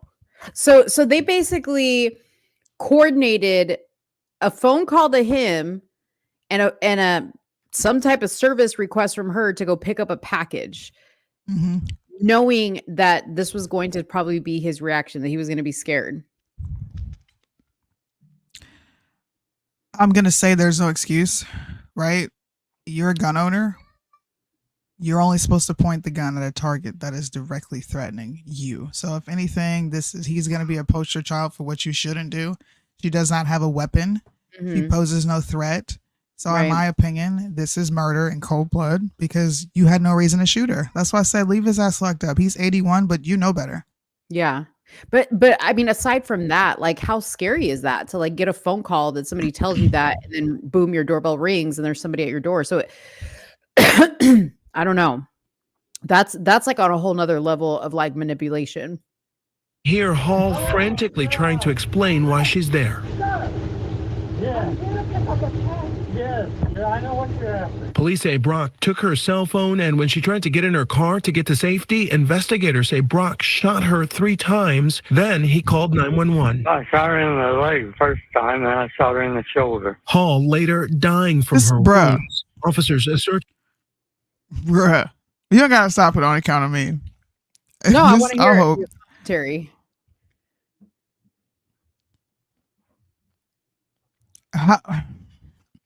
How are you going to, in the court of law? I'm just thinking about this from the law. How are you going to plead not guilty to murder when you deliberately shot this person 3 times? Clearly with the intent to kill. Right. Would this woman has no weapon. I'm just asking this. I'm not saying that like I'm advocating for this, but I'm just playing like all sorts of devil's advocate. But would it be a defense to say that he was afraid for his life because of this phone call that he got? And he sure, the defense is going to use that, but I personally don't believe that should get him off because she has no weapon. Yeah. If she had a weapon, yeah, and she was acting in a threatening manner, sure. Yeah. And I agree. He should have stayed his old ass in the house and called 911. I think there's more to this story. I'm not buying this. You shot her 3 times. And then you say where you shot her. Yeah. Nah, dog. No. We gotta keep up with this one because this one is very intriguing. But let's see where it ends here. Brock's home after the shooting, saying they answered a call from a person they believed to be the scammer who agreed to a meeting but never showed up. Investigators saying they traced that number to Canada, but it's believed to be a burner phone number. Uber banning that account, cooperating with authorities, and in a statement saying, "This is a horrific tragedy and our hearts continue to be with Lolitha's loved ones." According to the FTC, in 2023, there were more than 33,000 reports of family and friend imposter scams like this, and $89 million lost. And Brock is out on bond and could face additional charges. Authorities say they want to remind everyone that law enforcement will never, ever call and ask for money. This morning, okay, so I want to say this. So one time, I mean, y'all have to be careful with these Ubers because one time my parents requested an Uber because they were going to the airport and the Uber driver didn't look like the picture. You know how it shows you like the picture of the Uber driver? They didn't look like the picture. In fact, it looked completely different from the picture. And my parents said to the person, oh, they had to show their ID to even get in the gate of their community. And the person, like on the like they were on the camera talking to my parents, and they were like, okay, well, you need to show your ID to the security guard to get into the building, because they record that, and they refused to do that. So my parents said, okay, well, we're going to cancel the Uber and just reorder another one. Because you're like, why would you not want to show Why your wouldn't ID? you just show your ID? Exactly. You got to be careful with these Uber drivers, because I know like there's people that like will drive on other people's accounts because they're banned or whatever. Yeah. Oh yeah, check that. That's crazy. That is crazy. It's crazy. You can't even create a taxi service for people to be able to make money outside of their regular job without somebody trying to take advantage of the system and scam and harm people. Prayers to her family. But, you know, I'm still going to look into this because they don't make no sense that you shot her 3 different times. Once in a leg, once in the shoulder. What were you doing? Mm-hmm. I get that he's 81, but you have been on this earth 81 long years. You must know gun safety and the way you're supposed to carry a gun. There's just no, I don't buy it. I don't buy it. I'm sorry. I don't. It is a very weird story. Very, very weird story. Jacqueline said, what if she really was a part of the scam? See, we don't know because she's dead. Well, they traced the phone number back to Canada, but it was a burner, so they'll never know. Yeah. They'll never know. Like you said, she's dead. Dang. They really are. But I think this is a bigger conversation of black and white people being afraid of each other. Because why the fuck did you shoot her 3 times, bro? Would he reacted the same if a white person showed up to pick up the package? Who knows? I don't think we'll ever know. Dude, the way he came out with that gun, he was like, he came out ready. He was very, very like confident because he just walked her right down to her car. And he could have said, just get in your car and go. Get in your car and leave. Exactly. And recorded the license plates and called 911, but he didn't do that. They better lock his old ass up. Old Is self, you know better. No update with the old man and Susan, what's her name? The Susan two Rentz? others? No. Dang. No. That's another trial we got to watch. It's bothering me because I want to see an update, but we haven't had one since 2023 June. Wow, that's crazy. The last update we did was them coming out and saying there was insufficient evidence for a murder charge, even though she knew that lady was coming and she shot her through the door because she feared for her life. Mm-hmm. Through a door. Fuck out of here, man. Yeah. That was the last update. We haven't had anything since then. So I think time is going to pass and she's going to get out on time served. That's really what I think. By the time they get to the court and find her guilty of something, she's going to get time served and she'll be out and she'll be back out to terrorize all those young people in her neighborhood, or hopefully they put her ass in some sort of mental institution because she's crazy. She shouldn't be allowed back into society. Yeah. Well, we'll keep up with this story. Marlanda says the Jesus is King shirt I got is amazing. My family keeps asking where I get it from. Well, tell them where you got it from.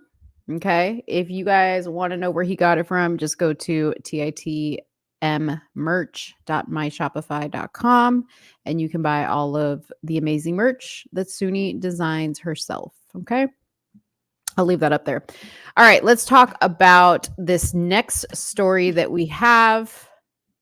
This is the story about the 16-year-old student who got suspended for using the term illegal alien. So here's the story as it goes. A 16-year-old student at Central Davidson High School in Lexington, North Carolina, was suspended for 3 days last week after using the term illegal alien during a vocabulary assignment in English class. Christian McGee's teacher assigned vocabulary words during class last Thursday, including the word alien. According to his mother, Leah, Christian responded to his teacher asking, like, space aliens or illegal aliens without green cards. According to an email describing the incident sent to local officials and shared with Carolina Journal, a young man in the class took offense to his question and reportedly threatened to fight him, prompting the teacher to call in the assistant principal. Ultimately, Christian's words were deemed by administrative staff to be offensive and disrespectful to classmates who were Hispanic. I didn't make a statement towards anyone. I asked a question, says Christian, in response to his suspension. I was speaking of Hispanics because everyone from other countries needs green cards, and the term illegal alien is an actual term that I hear on the news and can find in the dictionary. In addition to the 3-day suspension, his record could be damaged as he aims to secure an athletic scholarship for college. He is actively involved in school clubs, track, and cross country. Man. Now, listen. When these white kids develop some sort of complex, okay, because y'all want to punish them for asking questions, I don't want to hear it. He's right. It's in the dictionary and I hear it on the news. Why are you suspending me? Right. And he asked the question. What has... And that was South Carolina. That's not North Carolina. That's South Carolina. Wait, that was North? Carolina. Yeah, it was North Carolina. No way. What city did that happen in? In Central Davis, in Lexington. What? Yeah. Wait a minute. Yeah.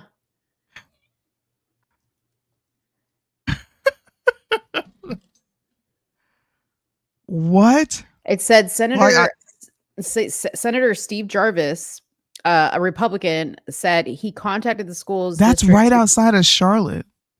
Yeah. That's like not too far. Well, like I told you guys, Charlotte and Raleigh and what other big metro? We only have Charlotte and Raleigh, and then Raleigh-Durham. Those areas are purple, heavily purple, and it's starting to affect the entire state. I thought this was South Carolina the whole time. No, North Carolina. See why I don't want to move back? Do you see why? I love Charlotte. Yeah. I love Charlotte, but I can't live there. That's crazy. Not if they're clocking you for stuff like this. You definitely can't live there because they go put you in. I'm going to be in jail. You're going to be in jail. That's crazy. Well, shout out to that young man for speaking up for himself, you know? Yeah. More kids, you guys need to teach your kids to do that. He clearly learned that from his parents. His parents have conversations with him and he's listening to the point where he was able to question. And they should challenge that with the school board. They should go to the school superintendent, the school board, and challenge that suspension. Yeah. Why am I suspended for? I said a question. I used the word that's in the dictionary and on the news. Run it up. Offensive to who? Yeah. If it's offensive, then take it out of the news and take it out of the dictionary. I agree. I agree. Stupid woke fucking laws, bro. They're so annoying. And now they're dumbing down Scrabble. Shout out, you know what? Let's give some good news. Shout out to Japan. Japan had a massive protest against the WHO and the New World Order that I low-key got to witness. I seen it on my Facebook page. They are actually pretty vocal about what the West and Democrats are doing. A couple of years ago, I think I shared the story with you too. I was walking up the stairs and I had my Trump hat on. And the building owner was like, "Oh, you're not a Democrat?" No. He's like, "Do you like Democrats?" No. And he was like, "Yeah, right on. Biden sucks." I love how he was just very upfront about the fact that he assumed you were because you were black. He's like, "You not Democrat?" Yes. Shout out to them, bro. There's actually let me see. I'll pull up this really cool video of them speaking out, man. When other countries that are homogenous come out against the WHO, against the 17 SGDs, and they're more vocal than the American citizens, to me, that's a proud moment because I get to live in both realities and see both cultures. Right. I'm more proud of this culture than I am of my own. And it made me proud, but it made me sad at the same time.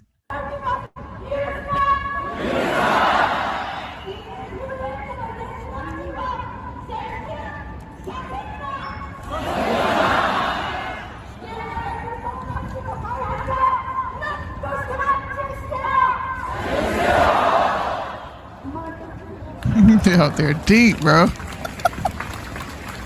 Dang.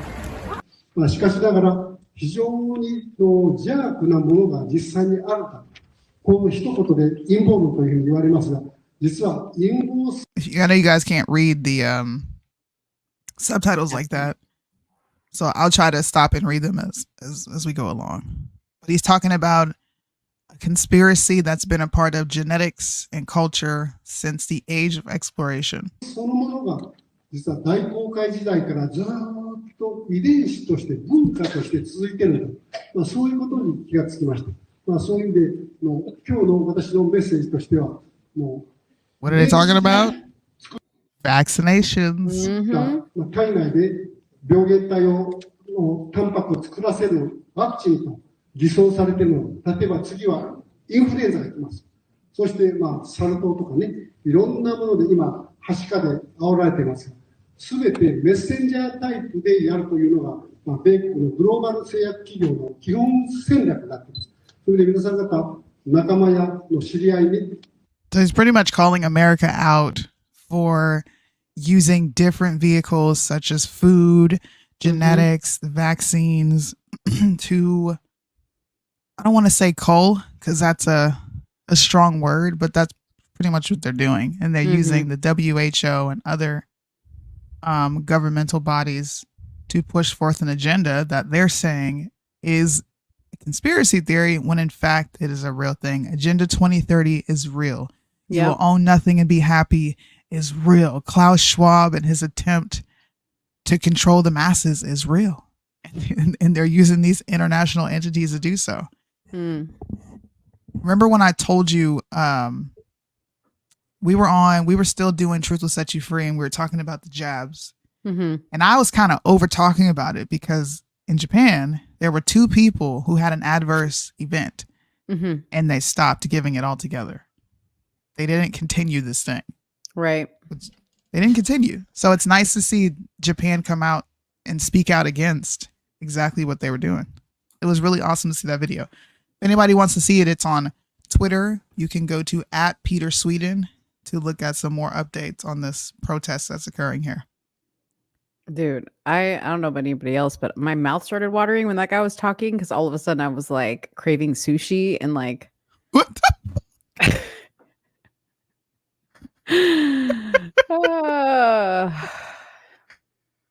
Oh God, I can't believe you just said that.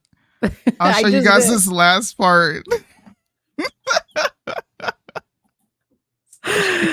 Oh man, they're like fight against tyranny. You're like, food. All of a sudden, like I had like the salty taste of like soy sauce in my mouth. Like I don't know what it was. I was like, here you guys go. Spicy tuna roll sounds so good right now. So he said, we stand against WHO, global totalitarianism, pandemic treaties, submarine, IHR, genetic vaccines, plandemic. They're using all the words we use here in America, guys. Control of information. IHR、遺伝子ワクチン、プランデミック、情報統制。これらすべてを排除することを宣言する。Yes. I don't know what you said. He said, we plan to get rid of it all. It's done. Ain't gonna take it no more. I'm telling you, when Asian people talk, I listen. That guy had me fired up just with that little bit. He said they done. No more. China, listen. Y'all about to F around and find out. We got America on our side. We deep over here, y'all. Japan know what they doing. We deep. They allowed to say all that shit because that would get us canceled and censored here. Well, don't get it twisted. There is definitely an opposing political faction here. There's definitely liberal-minded Japanese people, of course. But I'm just saying it is nice to see other countries call out the same entities that we all do in our own country.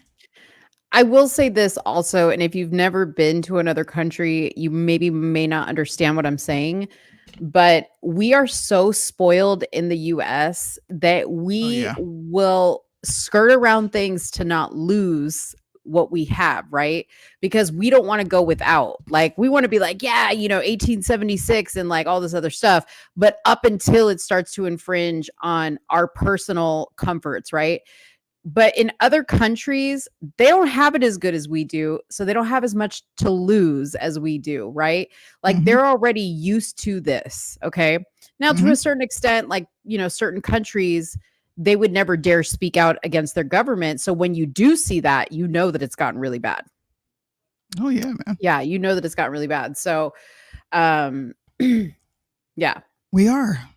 And it sounds crazy to say it, right? Because we always talk about our rights being intact, but I believe people who understand their rights and appreciate their rights and know where they come from, yeah, you deserve them. But I do believe there are certain people that should not have them. Yeah. Sometimes I'm like, these need to be earned. And that sounds even crazy. But because we live in such a PC culture where people are so entitled, you have people who start to think like that. I would never enact or like openly, advocate for something like that. But these are thoughts that I do have. Maybe y'all should be controlled for a while. Maybe there should be somebody calling the shots because you're clearly not able to. Yeah. Yeah. This is irrelevant, but imagine us having an Asian on our Supreme Court. Oh, God. But don't we? Who's the... I thought we do have an Asian. On the Supreme Court? Yeah. No. Didn't we have an Asian? I thought we did. Who? Alito? No. Alito's not an Asian. There was an Asian guy on the Supreme Court. I could have sworn. I don't know who the hell you're talking about. Because they're either white, black, or Hispanic or Latino. She's Hispanic. Okay. Maybe I'm thinking of the judge in the O.J. Simpson case. What was his name? Here you go. We ain't gonna get back on that. Talking about he got what he deserved. He didn't get what he deserved and people are being harsh. That nigga killed somebody and he's finally maggot food. Listen, but think about this for a second. Okay. Aside from the whole Nicole thing and all that. Okay. Was OJ really a problem to us? Bruh. Yes. How so? He murdered someone. But that didn't affect me personally. Okay. I And don't care. I don't It affected someone's family. But I don't know what was going on there. Okay. I don't know what was going on. That was not the age of we knew everything about everything. Okay. I'm not saying he's innocent. Okay. I'm not saying that he's innocent. I'm just saying, aside from that, was he really a problem to the world? Yes, he got away with murder. What did I just say? Aside. Put that aside. We don't need to put that aside. No. That's the reason why he needed to be in jail. I don't know. He killed somebody. See, you should never. I don't want you on nobody's jury. No, yes, you do. And when I go through this, I Michael don't. Jackson Not case, after what you just said today. Nope. No, because this is how I think about like with R. Kelly, right? Like, yeah, R. Kelly supposedly had all these young girls, but that was their parents' fault. That wasn't R. Kelly's fault. And aside from that, he gave us good music. Bro, he is on video having sex with a fucking 12-year-old. Which her parents allowed her to be there. So I don't know what to tell you. I'm just saying. Jesus, take the wheel. Y'all are gonna one day say, that Mo was kind of right. Y'all are gonna find out. No, R. Kelly should have a bullet to the fucking skull. What? That's what he should have. That is rape. I don't care if her parents put her in that situation or not. That's fucking disgusting. I don't give a shit if he makes music. That is nasty. That's horrific. And to record yourself doing it. I'm really getting angry right now. I'm just listen, how are we gonna go from sometimes we believe everything women say and sometimes we don't? We're talking about a child. I'm not talking. No, listen, name to me. Okay, first of all, yeah, if you're looking at the age of the girl, she wasn't like below 10. Okay. She was a very advanced young woman. Yes, her age was not of legal age, but she wasn't acting like a child. I'm not having this conversation. I'm not defending anything. I'm just saying The parents put them in this situation. Okay. R. Kelly has said they were not held captive. They could have left at any time. I'm just saying. Okay. We don't know what Nicole did. We don't know. And at the end of the day, the evidence in court, which many times you and I have discussed many court cases, and you're like, well, the evidence showed.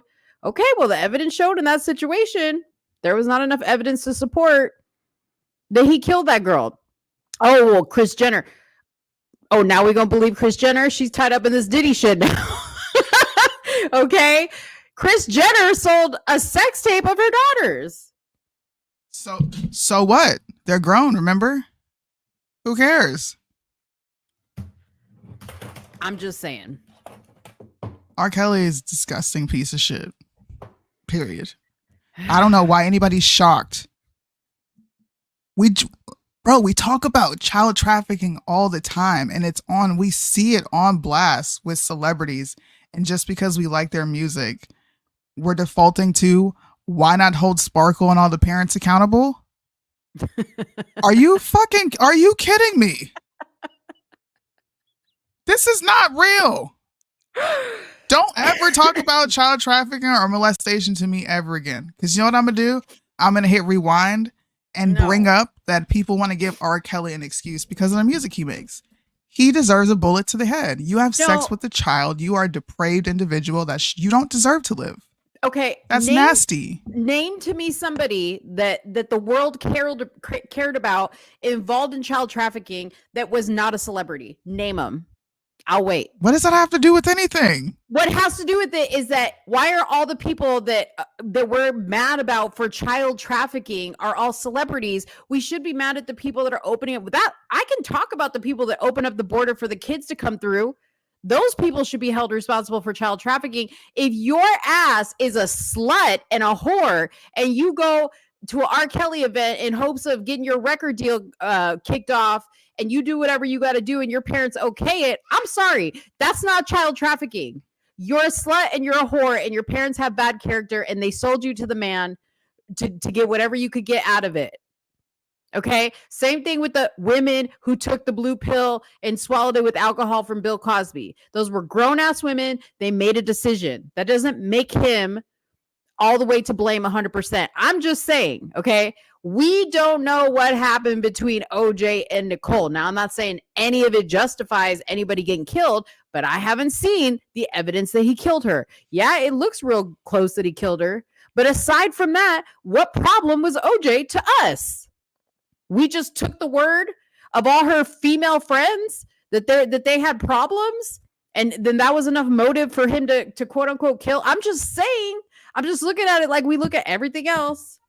Jacinia is disgusted with me. She said, girl, gross. It's all right. Red Pill said, I was a hot young girl. I would have let R. Kelly. Listen, I didn't take it that far now.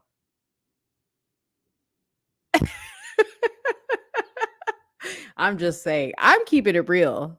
I'm keeping it real over here. Let's just imagine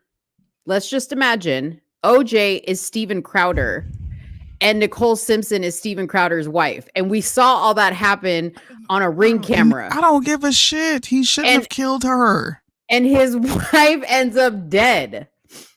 Okay, are we going to hold the same energy that we held with Steven Crowder? You shouldn't murder people. I don't care who it is. Okay.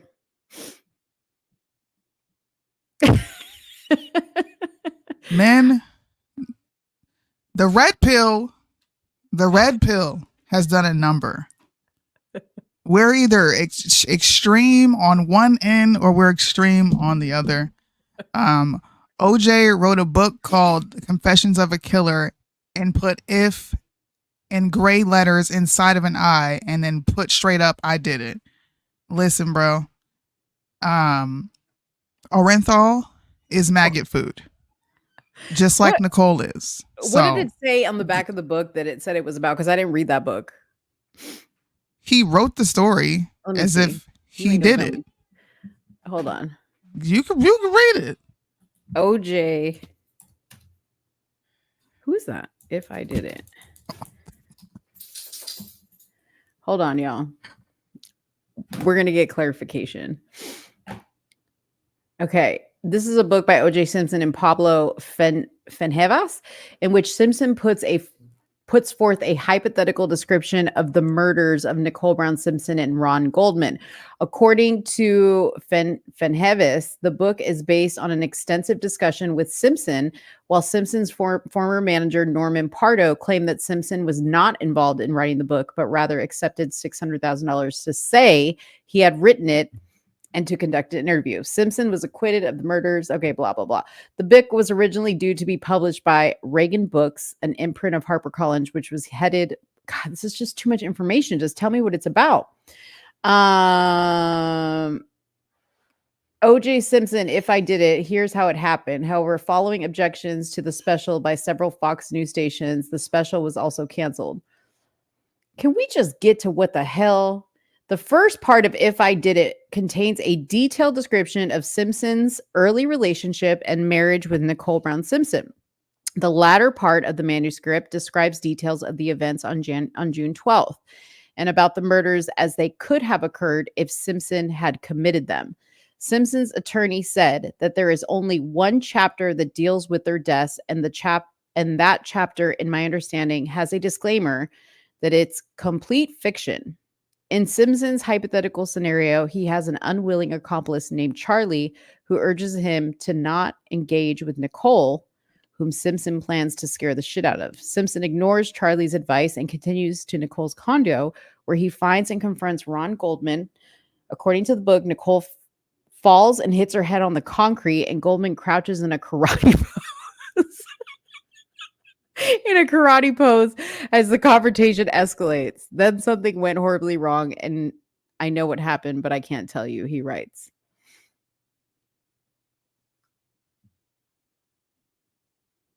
Oh, yeah. Red Pill sent me an article. Hold on. Soonie's so over me. She's like, I'm over this.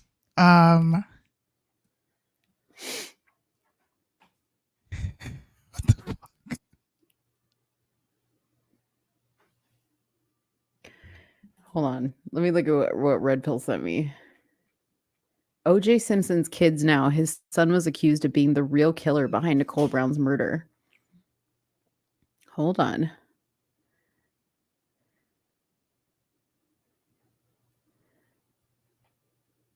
I'm trying to get to the meat of this without having to read the whole thing.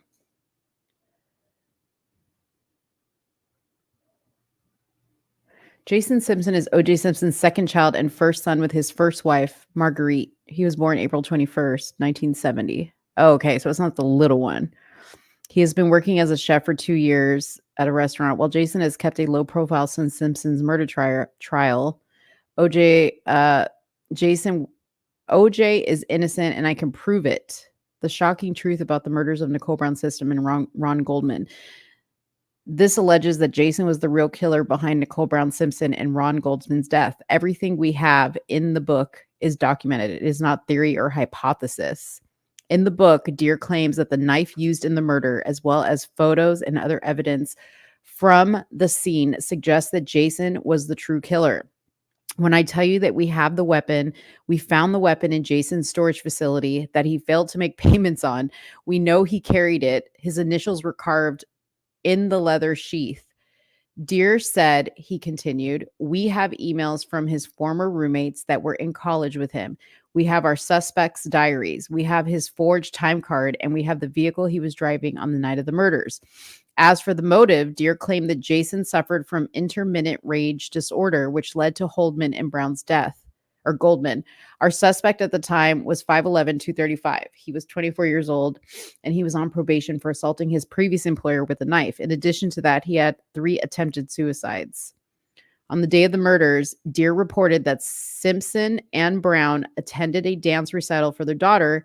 He alleged that Jason, for his part, was working as a chef at a Beverly Hills restaurant at the time and put together a special meal for the family that Brown did not attend. You're dealing with a young man who just weeks prior had checked into a hospital where he said he was out of his medication and was about to rage. Deere said, I have no doubt that he had no intention of killing her, but he confronted her, and as a result, something happened.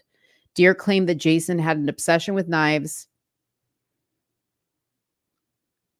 It's the year of the knife for me. I cut away my problems with a knife. Anybody touches my friends, I will kill them. I'm also tired of being Dr. Jekyll and Miss Hyde, he said. He continues, I have been inducted into the Police Officer Hall of Fame as a private investigator. What the fuck? This guy's weird. All right, so that's basically what it is. And she sent a video. Okay, so let's go to the video, and then we're going to move on from this. Hold on. Oh, I hate these videos that you can't pause. Hold on.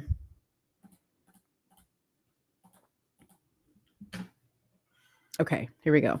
Did you know about the internet theory that it was OJ's son, Jason, who killed Nicole Brown and Robert Goldman? Here are some evidence that has people thinking. Jason had violently attacked one girlfriend with a knife, almost killing her, and had assaulted another by stabbing. Jason had been diagnosed with intermittent rage disorder, which is commonly referred to as Jekyll and Hyde syndrome. This would make him prone to angry and violent outbursts. He kept a diary that talked about wanting to hurt anyone who had wronged his loved ones. A black knit Navy watch cap found at the scene did not match any fibers found on OJ. The hat was also coated in dog hairs. OJ did not own a dog, but Jason did. The contents of a storage locker owned by Jason at the time of the murders contained a knife that matched the description of the murder weapon. Jason had no alibi, and OJ even hired a defense team for him.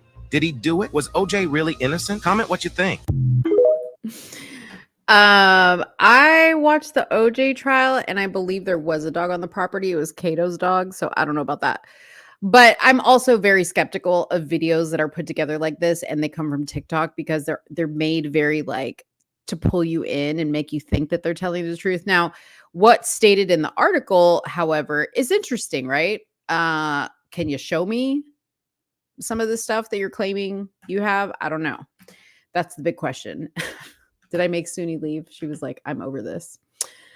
All right. Well, while Soonie's gone, I am going to show you guys a trailer for a movie that I want you guys to see. Okay. This is called The Fall of Minneapolis. Okay. This is something I was watching a podcast and learned about this movie through the podcast, and it was a very interesting podcast, but apparently this movie has been out for a while. So this is a multi-part documentary featuring body-worn camera video of George Floyd's arrest. And this is video footage that I have not seen before. So that's what made this interesting to me. It also interviews with officers who served during the riots and key evidence from the autopsy in Derek Chauvin's trial and the aftermath that followed. And then you also get an interview from Derek Chauvin's mother, which is this lady right here.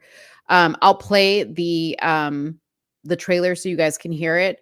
But two things is, if you know anybody that was 100% convinced that George Floyd died at the knee, by the knee of the neck, have them watch this and then have them let you know what they think.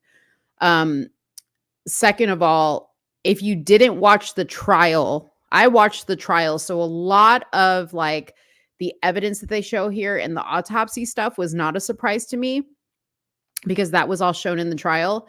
But this footage of the interaction was new to me. So I'll play it right now. Hi, Derek. It's Liz. Hold on.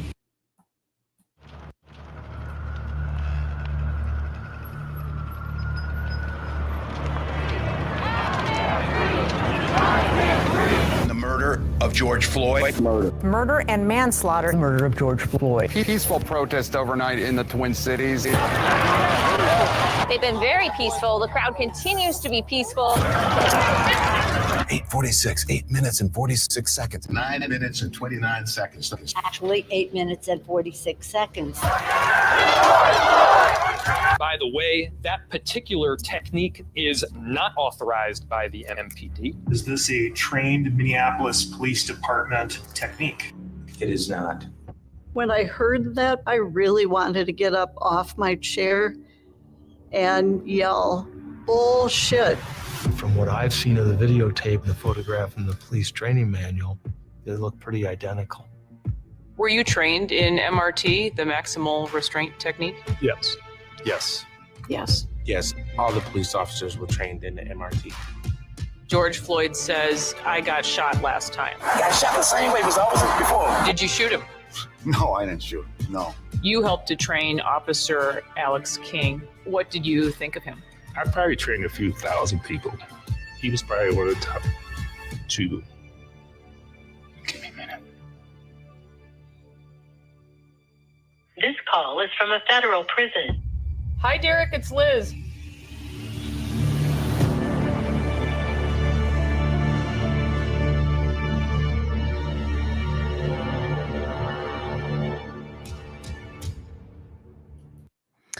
So go check that out. Highly, highly, highly, highly recommend it. It was very interesting. Very good watch. And the reason why, I do want to say this, the reason why it's important to watch this, because I know a lot of people are like, oh, I don't want to rehash this Derek Chauvin shit or the George Floyd stuff. But it's important for people to see how things were spun. And they do show the actual manual. And there's literally like pictures in the manual. And I remember being on live where people were very expertly saying, this is not a trained technique. Well, apparently they didn't know or see the manual, because the manual of this particular police department actually did show that this was a authorized trained technique. If you go onto YouTube and type in the fall of Minneapolis, it is free on YouTube and you can go check it out there. Okay. I also have a link to it in my story on Instagram as well. So go check it out. I don't know if Soonie's back yet. Or if she I am back, but the baby's everywhere. So I'm okay. I have to keep getting up. Okay. People said you walked away because you were done dealing with me. Yeah, we're done for this show. I was depleted after that. I don't got nothing else. Oh my gosh. Okay, well, I'll just keep going into stories and you jump in where you want to jump in. I guess that was a yes. Okay.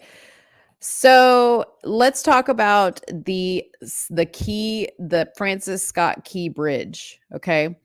So if you guys follow me on Instagram, you saw that I did a whole video literally either the day of or the day after this bridge collapsed. And I had done my research because I didn't know who Francis Scott Key was. And I actually also showed it. I showed it on here as well.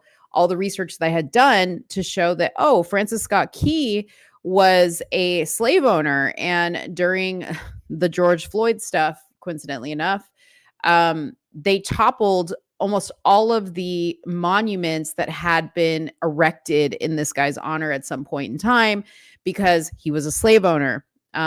Never mind the fact that when slavery was abolished, he got rid of all his slaves, minus the ones that begged basically to stay with him. And he treated very well. And then because he was an attorney, he spent the rest of his life fighting for a lot of slaves that were not released by their slave owners and fighting for their freedom. Okay. So I had said, I guarantee you that they are going to bring this up when it comes to rebuilding this bridge. They're not going to want to name it after the slave owner guy. And sure enough, this came up. The Key Bridge name should change, civil rights groups are saying. So the caucus of African-American leaders has unanimously voted, of course they did, to ask that when Francis Scott Key Bridge is rebuilt, it no longer bear the name of the national anthem's author. Because this guy also was a part of writing the national anthem. The consortium of civil rights groups included the NAACP, the National Coalition of 100 Black Women, the National Coalition of 100 Black Women, not 99, not 101, 100 Black women. It voted to recommend changing the name of the Key Bridge because it honors a man who enslaved African Americans and wrote lyrics that scholars have found demeaned Black people. Okay. So the caucus Sorry, is now- my husband left. I'm by myself now. Oh, he was helping you. It's okay. He Don't was worry helping about me, it. yeah. Don't worry about it. The caucus is now calling on Governor Wes Moore and Maryland General Assembly to rename the bridge after the late U.S. Representative Perrin J. Mitchell, the first African American from Maryland elected to the U.S. House of Representatives. So there's that. You was right. I was right. Mo was right. I said they were going to name it the St. George of Floyd Memorial Bridge. Yeah, you did. The black, what did I say? You said something black, something that's got to do with slavery or some shit like that. Yeah, something like that. For sure. Okay. I'm so sorry. Yeah. I can't do this and watch her. She's able to move and walk now, and she can get into stuff. And she's in my room. Can you close out? Yeah, I'll close out. The last thing sure? I have is this Michael Jackson thing, so I know you're not interested in that. Oh God. Okay. I'm gonna stick around and watch because I want to hear your crazy ass conspiracy theory about this. Okay.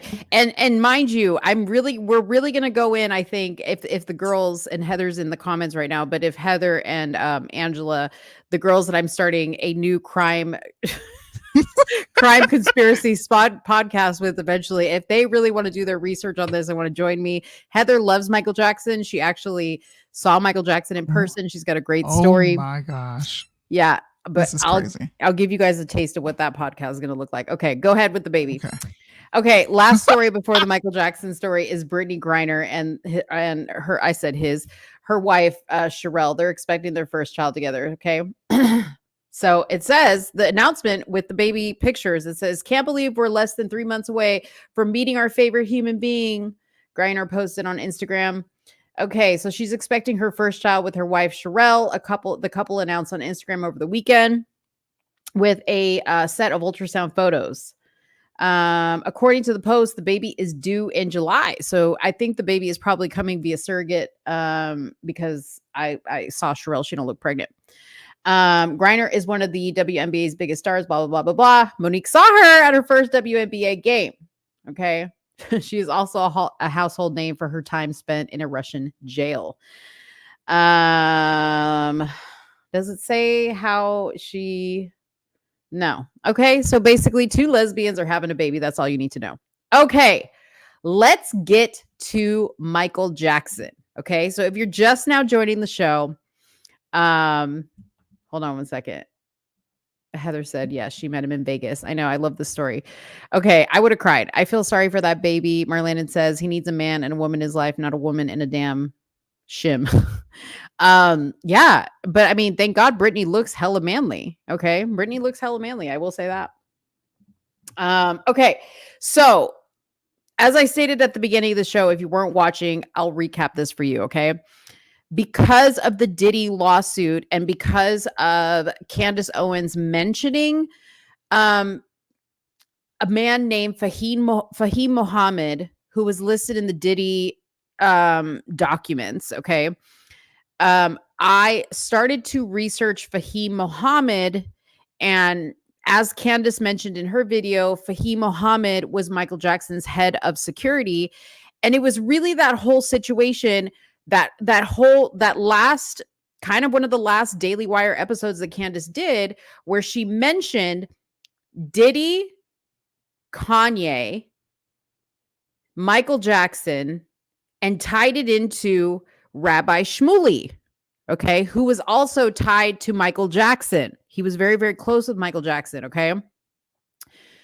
So this is why I got into watching this trial, is I typed in Fahim Mohammed and the footage of him testifying at the Michael Jackson trial came up, and I watched just his testimony. But just after his testimony, I was like, oh my God, I got to watch all the other testimony before I even looked at how long this really was. Okay. It is 28 days long. Okay. So there are 28 testimonies uploaded to YouTube. I am on number 8.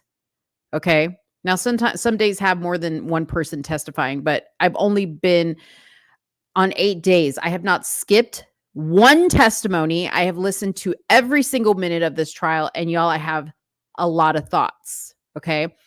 Now, keep in mind as we're going through this recap, keep in mind Diddy, okay? Because before Fahim Mohammed became Diddy's head of security, he was Michael Jackson's head of security. And funny enough, he was promoted to Diddy's head of security shortly after Michael Jackson died. Now, what happened before Diddy blew up? Because we all know Diddy through who? Somebody in the comments say, how do we know Diddy? How do we know Diddy? Please tell me who the artist is that we know Diddy through, who he was connected to. Put it in the comments if you know the answer to this. I'm going to keep y'all engaged with me, okay? I'm going to keep y'all engaged with me. How do we know P. Diddy? That's right. Biggie. Okay? Is Biggie alive? No, Biggie's not alive.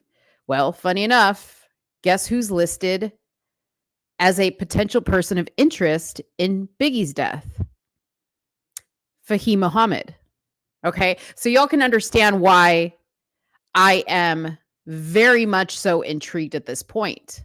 Because as I was researching all this Michael Jackson stuff, I started to see a lot of connections, not just from Biggie, but also Tupac. And I started to notice a lot of Amir Mohammed, Fahim Mohammed, Rashad Mohammed. Whenever you see the last name Mohammed tied to a black man, what do you think? Or a black woman? Nation of Islam. Okay. Okay. Now, keep in mind that Rabbi Shmuley, the Nation of Jews, was on the other side of Michael, and he was very, very close to Michael before Fahim Mohammed came into the picture. Where Rabbi Shmuley kind of fell off was shortly before Michael died. Okay. Michael started to taper himself off from Rabbi Shmuley. Okay. All right. So let's go over some of my notes here that I have. Okay. And I'm not going to show this stuff to you because I have like copy and pasted notes from a lot of different sources from stuff that I've been listening to in the trial and whatnot. So the people versus Conrad Murray and the people of the state of California versus Conrad Murray. Conrad Murray was Michael Jackson's personal physician, and he was charged with involuntary manslaughter for the pop singer's death on June 25th, 2009, from a dose of general anesthetic named propofol. The trial started September 27th, 2011, 2 years after his death, and was held in the Los Angeles court. Okay. I'm just telling you that to give you a little bit of background for those of you guys that are not really up to date on this. Okay. So I'm not going to go through everybody's testimony because not everybody's testimony interests me. Okay. But what interested me was obviously Fahim Mohammed and another character that I did not know, Michael Amir Williams, who was Jackson's personal assistant. Well, I didn't know who Michael Amir Williams was, but I'm going to tell you how he plays into why I'm interested in this. But one of the things I did when I was watching his testimony was I Googled Michael Amir Williams. Funny enough, Michael Amir Williams and Fahim Mohammed are in business together today as we speak, in a real estate investment company. Okay. You guys, I'm going to show you so much stuff that is so odd. Okay. So his testimony was very interesting to me. And then of course the testimony from Alberto Alvarez, who was Michael's bodyguard, and Chef Kai Chase, who was Michael's personal chef. These were all the people that were kind of called along with Michael's son, Prince Michael, at the onset of them realizing something was not right with Michael. Okay. So let me take you to the timeline of Michael dying. Okay. Because we're going to skip ahead to that. There's a lot of information that they go over in the trial. But this is probably the most important part. Okay. Now, also one thing to keep in mind was that Michael was also working on his This Is It tour. Okay. So for those of you guys that are Michael Jackson fans, you know that he was working on a tour called This Is It at the time of his death. Okay. So he was living in a rented home in Los Angeles. Okay. Give me just a second so I can get to the part where we talk about the timeline. Sorry, guys. I was actually in the process of pulling this up when we started the show. So give me just a second. Is this it?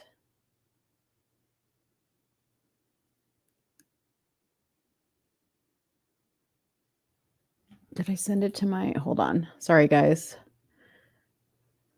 I have so many things that I sent to myself. We're just going to keep tap dancing because I don't have my co-host here with me. Sorry. Okay, so here we go. October 25th, 2011. Okay. Sorry, this was the day of the testimony. So April 12th, Easter Sunday.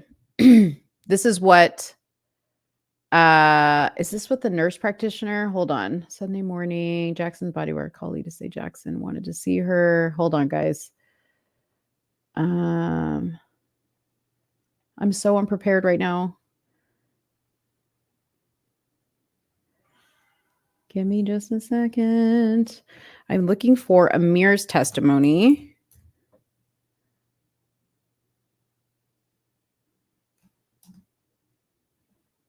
Okay, here we go. Here is what Amir, the personal assistant, said. Okay. All right. So Amir stated that he called on the day before Michael died. Okay. Michael was at rehearsals. So it was customary for Amir to phone ahead to the house to let them know Jackson was finished with rehearsals. So at 12:10 a.m., he called the house and said to everybody who works for Michael, he's finished with rehearsals, meet at the house. Okay. Amir got there at 12:30 a.m. to pick up Michael, and then Jackson arrived at his home between 1:05 a.m. and 1:10.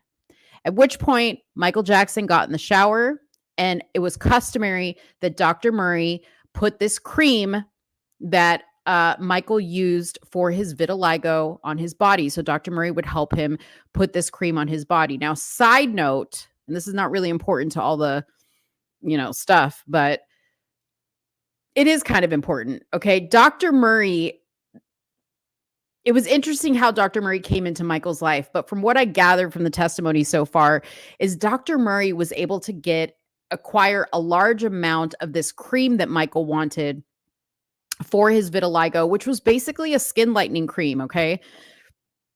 He was able to get a large amount through connections that he had. He was also able to obtain the propofol that he used on Michael through this connection as well. So I think more than anything, Michael was very much impressed with the fact that this guy had connections. Okay. Dr. Murray is a cardiologist, by the way. All right. So back to the timeline. At 1:30 a.m., Murray puts an IV saline drip in Michael's leg to treat him for dehydration from dancing and rehearsals, and also gave the sedative Valium, 10 milligrams, which was one tablet orally taken to help him sleep. Okay. Michael did not sleep. At 2 a.m., Murray gave Jackson 2 milligrams of lorazepam, diluted in saline, and pushed slowly over 2 to 3 minutes into his IV line. He observed Jackson stay wide awake for an hour, but Jackson continued to complain that he could not sleep. At 3 a.m., Murray gave Jackson 2 milligrams of midazolam. Jackson was still awake. Murray tried to get Jackson to meditate and turned on the lights and music. His eyes closed and he fell asleep between 3:20 and 3:30 a.m., but only stayed asleep for 10 to 12 minutes.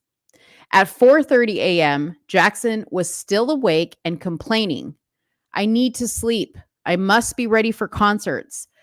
I would have to cancel my trip because I cannot function if I don't get sleep." Mind you, he was getting ready to fly to the UK to start his tour. This medicine is not working, okay? Now, it's important to keep in mind that Jackson was very, very focused and dedicated and concentrated on making this tour happen. Everybody that testified that worked with him said he was speaking about this tour as something he was looking forward to, okay? So this whole, like, he wanted to kill himself, all this other stuff, not true. At 5 a.m., Murray gave Jackson 2 milligrams of lorazepam. Jackson was still awake and complaining about canceling rehearsals, not satisfying fans, and there being way too much pressure. 6 to 6:30 a.m., Jackson was still wide awake and talking. At 7:30 a.m., Murray gave Jackson 2 milligrams of midazolam. It had no effect, and he wondered why Jackson was not responding, okay? Just kind of like mentally just kind of like log all these medications that he's giving Michael for sleep that are not working. At 10 a.m., and why a doctor would administer this much medication in a relatively short amount of time, it's very interesting to me, okay? At 10 a.m., Jackson was still awake. He said he wanted his quote unquote milk, which was the propofol, so he could sleep so he could sleep. He kept saying, "I know it works." At 10:40 a.m., Jackson said, "Please just make me sleep no matter what. I can't function without sleep. I have to cancel concerts." Murray claimed that he was under a lot of pressure from Jackson, so he then switched to propofol. At 10:50 a.m., Murray administered Jackson a dosage of 25 milligrams of propofol diluted with lidocaine, slowly infused over 3 to 5 minutes. Lidocaine was used because the propofol could burn the vessels. It had a very quick effect. Because of the other drugs in the system, Murray gave 25 milligrams. The usual dose was 50. Before starting the drip to keep him asleep, Murray was asked how often he had given Jackson his quote unquote milk. He answered, for 2 months every day. Okay. So for 2 months every day, he gave Michael Jackson propofol. Now, if you're administering a dosage to somebody every day for 2 months, what do you think is the likelihood that you're going to misdose them that easily? Just think about that. He was also asked, before you became his doctor, did you know he was taking propofol? Murray testified to the police, not in trial because he didn't take the stand. Murray said he was surprised about how much Jackson knew about the drug. He knew it worked. He knew how much to put in, and he knew how to inject it. He said it was the only thing that worked. The lidocaine was needed with it to stop the burning. Jackson called it his anti-burn. Other doctors allowed Jackson to push it in himself, and Murray wouldn't allow it because it made him sleep instantly. Keep that in mind. Murray kept telling Jackson that it was artificial sleep. Murray said that Jackson's veins were coarse, dried up, and filled with clots caused by too much IV use over time. He could not get an IV in his hands. Okay. Now, I do want to state, I may get to it in my notes. Okay. But they did state in the trial that the initial dose of just the propofol that they gave Michael Jackson would have been enough to maybe keep him asleep for 5 to 10 minutes. Okay. And they were mixing the propofol with the lidocaine to ease the burn into the vessel. So I don't know. That's just what's stated in the documents, Red Pill. Also, it was testified by the coroner that, number one, when they requested Jackson's medical records from Dr. Murray to support everything that he was saying here about his veins and all this other stuff, that they never got the medical records from him. And the coroner's examination of Michael did not support what was said here. Okay. Okay, so let's see. Where did I leave off?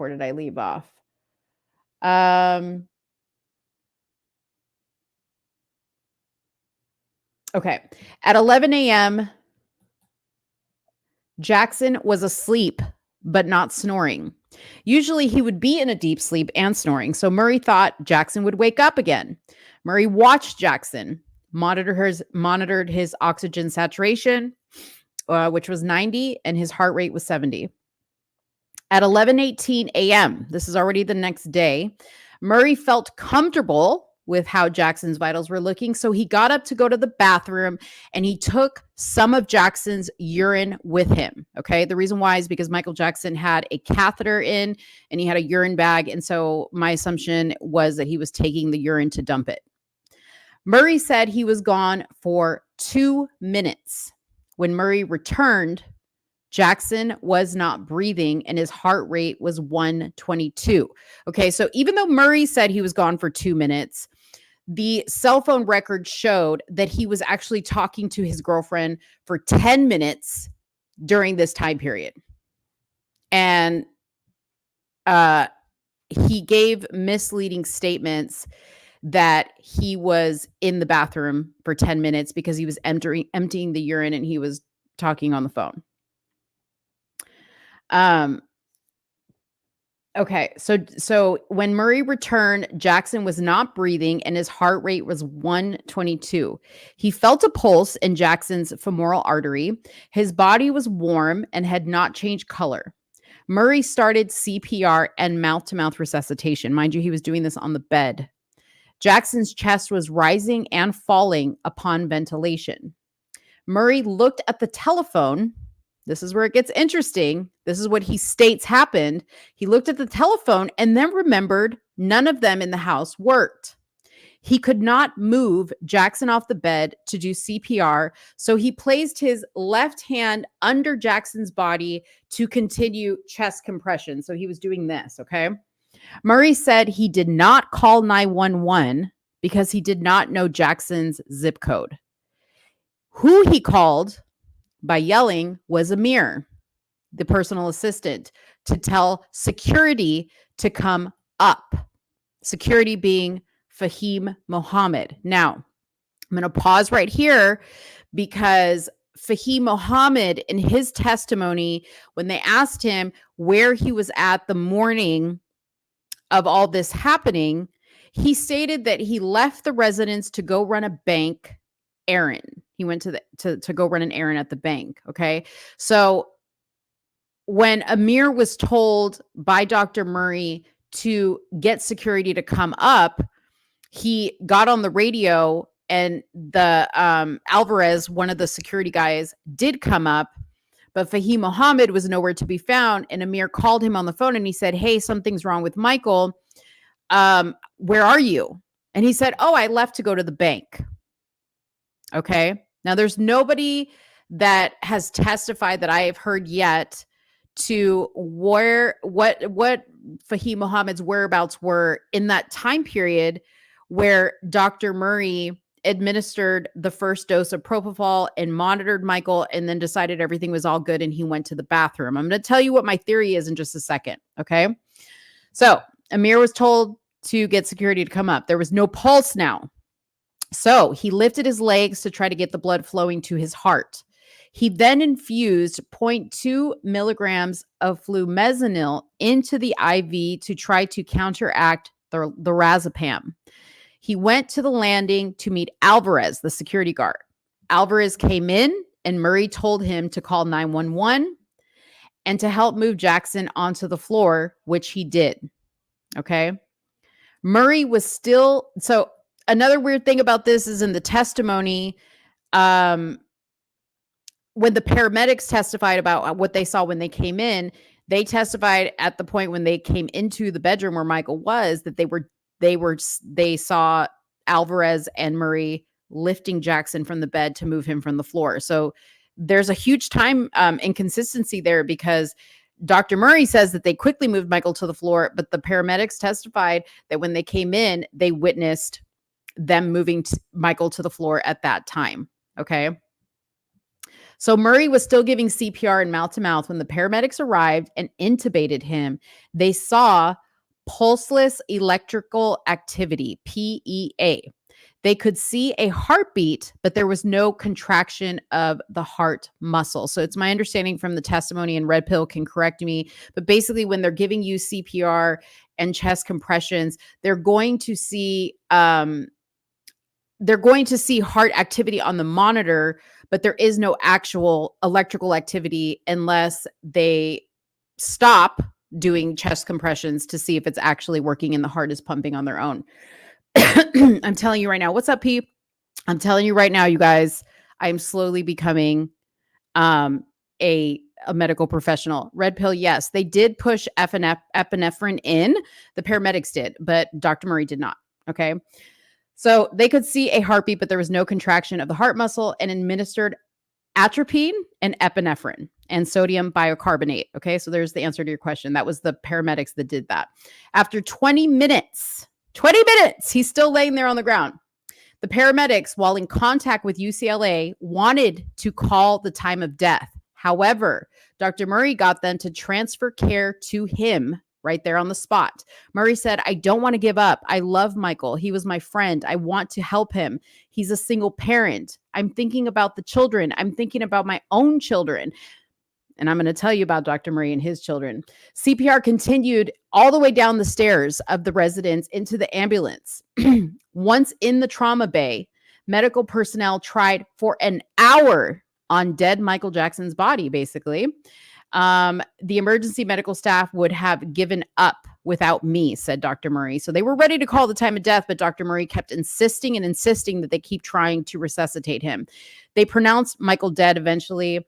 But Murray would not sign the death certificate because he claimed he did not know the cause of death. Okay. Chernoff prompted Dr. Murray to tell the police about the last 3 days. Murray said Jackson wanted milk nightly, but Murray did not want to administer it because it was not a natural sleep aid and could be hazardous to him. I did try to wean him off with his knowledge to have more natural sleep. I had never seen any study where someone had been addicted to propofol. Murray gave him lesser amounts as the days went on, lower doses and lower drip rate, and gave him lorazepam and midazolam as well. Jackson told Murray he wanted to go all the way. Jackson told Murray he wanted to go all the way. Other doctors would do it. So basically he was like, give me the propofol because other doctors would do it for me. Why aren't you doing it for me? Murray said that the lorazepam and the midazolam were not working. Jackson was suffering from withdrawals and his mind was forcing him to stay awake. Murray stated he tried all night, but nothing would work. Gave him the propofol eventually just so he would get a couple hours of sleep. I didn't want to hurt him. He was my friend. I didn't want MJ to fail. I cared about his writing and his producing. I tried to wean him off. MJ was relentless, but it was working. Okay. All right. So that's what happened on the day of his death. Okay. Now, let me take you into the mind of Mo. Here we go. You guys ready for this? Okay. This from listening to the testimony of Fahim Mohammed, who stated that on the morning Michael Jackson died, he stated in his testimony that he did his usual thing. He went to the security trailer on the property when he arrived there around 8:30, 9 o'clock in the morning, and checked in with the security trailer, which is what he usually did. And then he went in the house and checked in with the chef. And, the chef reported, oh, everything's all well. Michael's upstairs trying to get some sleep. I'm feeding the children breakfast. And he checked in with Dr. Murray, at which time, from what I can tell, is when Dr. Murray went to the restroom for 10 minutes and conveniently had a conversation with his girlfriend over the phone. Okay. Now they did bring the girlfriend up on the stand. Coincidentally, this is one of his baby mamas because Dr. Murray has a total, I think, of 7 or 8 children and several baby mamas. He owes a lot of money on back child support. He owes a lot of money on unpaid rent, and he owes a lot of money on rented medical equipment that he did not pay. Okay. So he has a very large and stressful financial debt going on at this time as well. Okay. Now let's go back to how Dr. Murray came into Michael Jackson's life. So Dr. Murray was running a practice, a cardiology practice, a very successful cardiology practice. A lot of his patients were called to the stand to testify to what a great doctor he was. Never had an issue as far as his practice of medicine. He was not board certified, which is a little weird, but nevertheless, they didn't have anybody ever take the stand and say that he was a terrible doctor. They said he was excellent. He had a great bedside manner, blah, blah, blah, blah. Okay. Somebody from Michael's inner circle knew Dr. Murray. Now, I have not yet heard that mentioned in the trial, but somebody from Michael's inner circle knew Dr. Murray. And where Dr. Murray came into Michael's life was one day, Paris, his daughter, was sick, and they suggested Dr. Murray. Now, at this time, they were in Las Vegas. Michael was living in Las Vegas, and Dr. Murray had a practice between Houston, Texas, and Las Vegas. And at the time he was in Las Vegas, this person called Dr. Murray and said, "Hey, I have a very high profile client that has a sick child. Can you come and can you treat?" Well, Michael was very, very impressed with how he handled his daughter Paris as far as her medical needs. And, Dr. Murray became close with Michael Jackson almost immediately. At the time, Dr. Murray's girlfriend, the one he was speaking to on the phone the night that Michael died, was pregnant with their child. And she had she was a huge fan of Michael's, wanted to meet him. And so Dr. Murray was like, "Yeah, I'll bring you to meet Michael." And Michael, of course, was like elated that she was pregnant and talked to her and, was very, very nice. She had great, nice things to say about Michael. And then the This Is It tour came up, and Michael asked Dr. Murray to be his personal physician. Okay. Dr. Murray wanted an exorbitant amount of money, but because Michael was not personally securing him, AEG, the concert promoter, was securing him. Ultimately, the people that screwed Michael over, they negotiated a very hundreds of thousands of dollars monthly rate for Dr. Murray to come on as Michael Jackson's personal physician. Okay, so that's how he got to be Michael Jackson's personal physician. Now, who the person in Michael's inner circle was that knew Dr. Murray, I don't know, but I'm very curious and wondering if it's Fahim Mohammed, to tell you the truth, because where Fahim Mohammed came from, I have no clue. Okay, like I said earlier, Fahim Mohammed got his degree from some university in San Francisco in real estate and business. Okay. And then did nothing with real estate and business, and all of a sudden became Michael Jackson's head of security.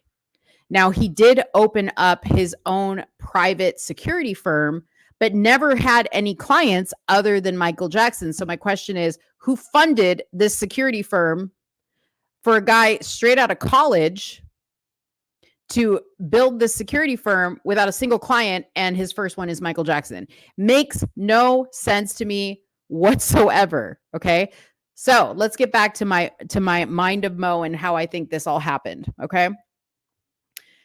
I think what happened is they knew Dr. Murray. Somebody who had a vested interest, who was probably working for somebody much bigger than Fahim Mohammed.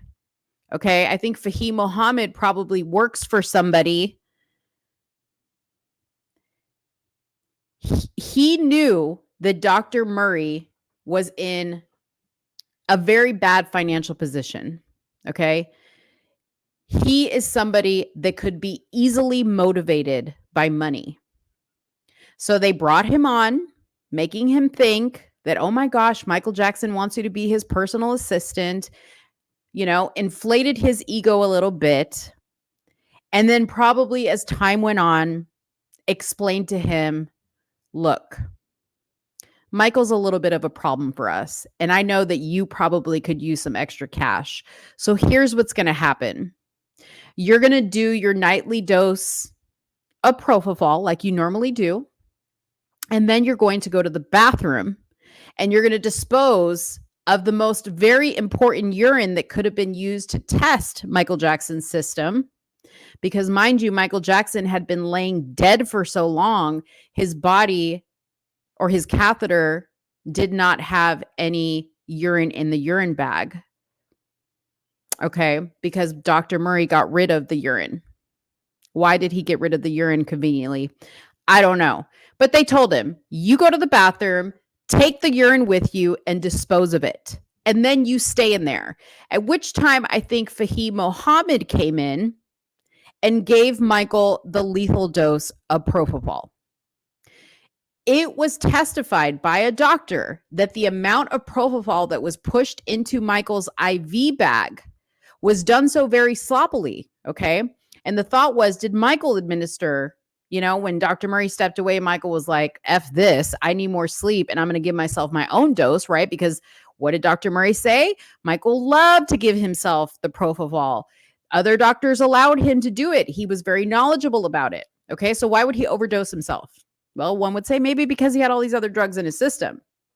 I think Fahim Mohammed came in and gave him the final push because, again, the doctors that were experts in this said there was no way that Michael could have self-administered the amount of propofol that he gave himself in that final dose, that he would have even stayed awake long enough to finish the push. Okay. There's no way it could have been done. So that was kind of taken out in the trial. That theory was kind of taken out in the trial. So I think Fahim Mohammed did it. And then I think Fahim Mohammed, to create an alibi, I think Dr. Murray was on the phone with the girlfriend. Okay. I think Fahim Mohammed conveniently left to go run an errand, so he was nowhere to be seen. And I think Amir, the personal assistant, was probably less knowledgeable about what was going on, but was there inside to Michael's schedule and to Michael's routine. Okay. And to put it in a long story short type of situation, I think Dr. Murray knew going into this trial that this was going to be his ultimate fate, that he was going to take the fall. But because Fahim Mohammed, as stated in the Diddy documents, is very well connected in Los Angeles County and with police, that he was able to make sure that Conrad Murray didn't do a whole lot of time, which Conrad Murray did not do a whole lot of time. Okay. On November 7th, he was sentenced. He was found guilty of involuntary manslaughter. And he was sentenced to, I believe, 4 years time and a maximum penalty, of 4 years incarceration, in which he only served 2 of those years and was released due to, you guessed it, overcrowding. How convenient. Now Dr. Murray, I think, lives in the Bahamas or Jamaica, and he's practicing medicine over there.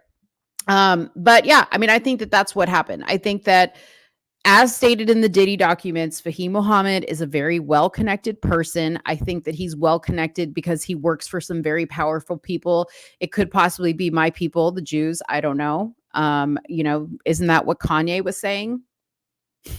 Isn't that what Kanye told us? Didn't Cat Williams tell us the same thing? Right?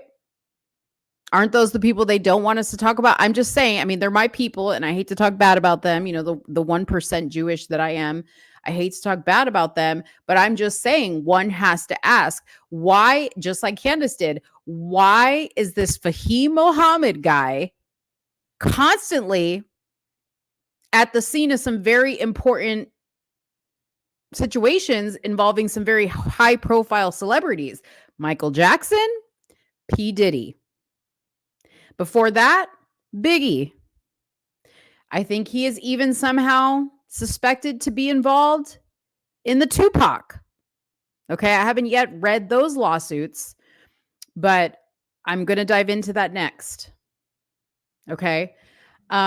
So yeah, that's why I felt it very interesting to talk about this because, and I'm going to show you a picture of Fahim Mohammed from the Diddy docs. The Diddy docs. That's Fahim Mohammed right there. Okay. Oh, and I have more for you on Fahim Mohammed. Okay. So let me just read this little line to you from the Diddy docs to remind you. Mr. Combs, Diddy Combs, instructs his staff to always contact Mr. Muhammad if they are pulled over by police in Miami or California. Same position he held for Michael Jackson. Okay. Upon information and belief, Mr. Muhammad spoke with LAPD after G was shot. This was that shooting that Diddy was involved in. The LAPD was in CRS and witnessed the blood in the restroom, and they went into the bogus claim that the shooting of G occurred outside the studio. This was all thanks to Mr. Muhammad's connections with law enforcement. Okay. Mr. Combs made it very clear that his head of security, Fahim Mohammed, had the power to make people and problems disappear. Was Michael Jackson a problem? I think he was, because if we look at information and videos of Michael Jackson, he was really starting to speak out about people like Tommy Mottola and record executives. That's funny. That's the same thing that they did to Kanye when he started to speak out, is they all of a sudden said he was crazy. They committed him. They've done everything they can to shut him out and shut him down. Michael was doing the same exact thing. He was doing the same exact thing. In fact, it was testified over and over on the trial that the whole reason why he wanted to do the This Is It tour was because the state of the world was so terrible that he said, we have 4 more years left. Mind you, this was in 2009. 10, 11, 12, 13, 14, right about the time that it really started to hit the fan with a lot of things. Okay. But he said, we have 4 more years that we can do something about this. And it is my duty to create an experience for my fans that really pushes the message of world peace and love. Okay. What did they do during that time? They accused him of molesting children, none of which those claims ever really got proven in court. Okay. So this is Fahim Mohammed, and this is Michael Jackson's assistant, Michael Amir. They are the founders of a real estate company named Oasis. Okay. Now, this is even funnier, you guys. This is even funnier. And did I put it in here? I did not. Okay. I did not put it in here. But if you Google Fahim Mohammed, you know what? I've taken you guys this far. I'm going to play this for you, and I'm going to see if you picked up on what I picked up on. Okay. So we're going to go to YouTube and we're going to type in Fahim Mohammed. This was something very interesting because this was an article that came up about Fahim Mohammed and his son. Because I have also wondered, well, what is Fahim Mohammed? Like, what is his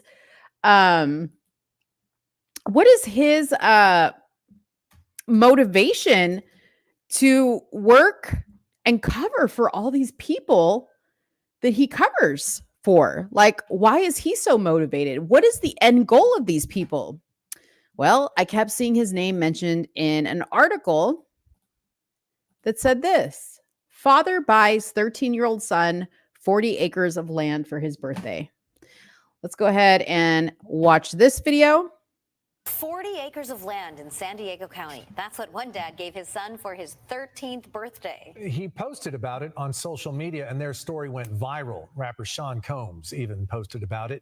CBS 8's Anna Laurel went to Boulevard, that's about an hour east of our newsroom, to see what they're going to do with all that land. We're not just out here in the middle of nowhere. Look how close we are to the border wall with Mexico. Now, when we were driving out here, all I saw were a bunch of boulders and a...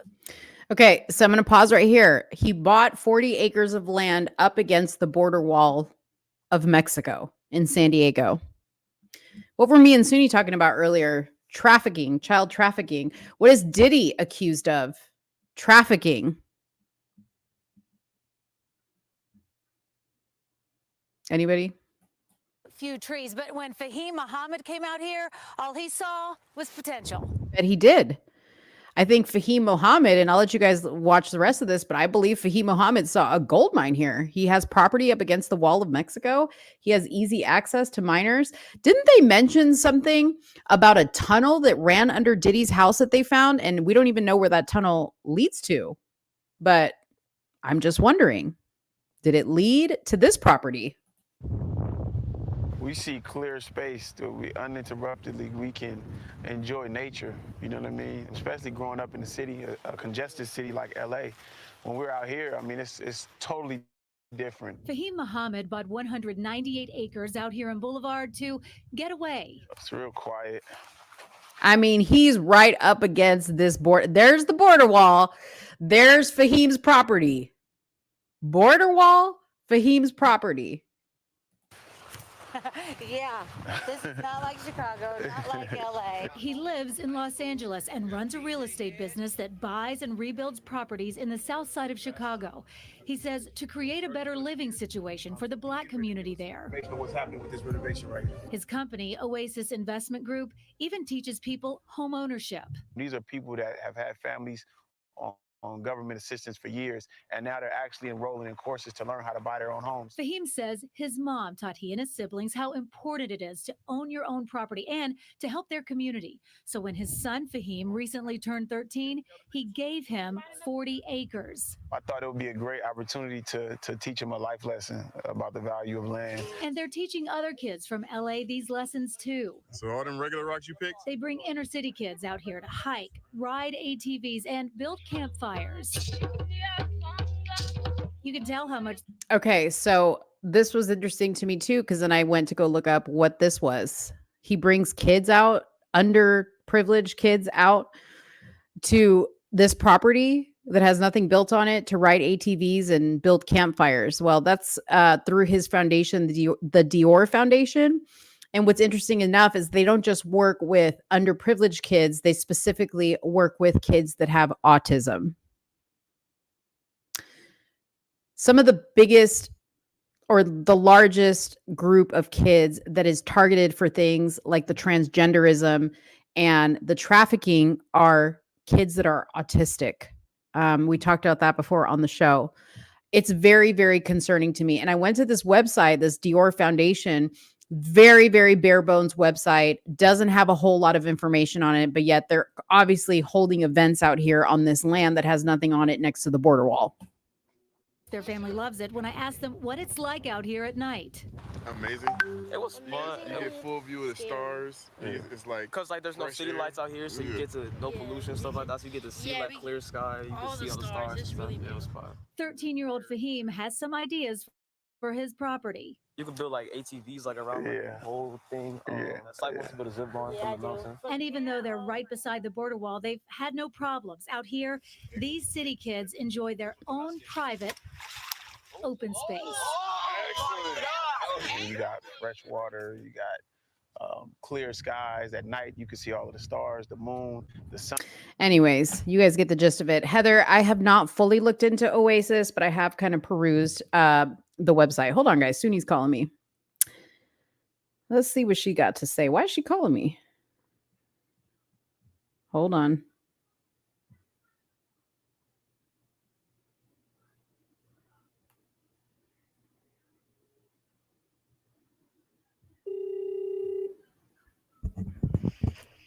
Hello? I've got you on the microphone. What's up? Huh? I'm still on the show. I know. Oh, I said I've got you on the microphone. Like on speaker. Why? Because I'm on the show. Do you need to talk to me privately? What are you talking about? You just called me. You just called me. No, something's wrong with WhatsApp. I'm literally in the middle of texting Liddell and trying to put the baby to sleep. Oh, okay. No. Yeah, you called me. My phone was ringing. That's why I'm like, why are you calling me? Do you want to? I got the YouTube pulled up. No. Why would I call you? Bye, guys. Bye. Okay. Ew. I can't believe I just said bye like that. It's like against my religion. Okay. So, and that's an inside joke. Okay. So let's look at Oasis build really quick since Heather said, have I looked into this one? Okay.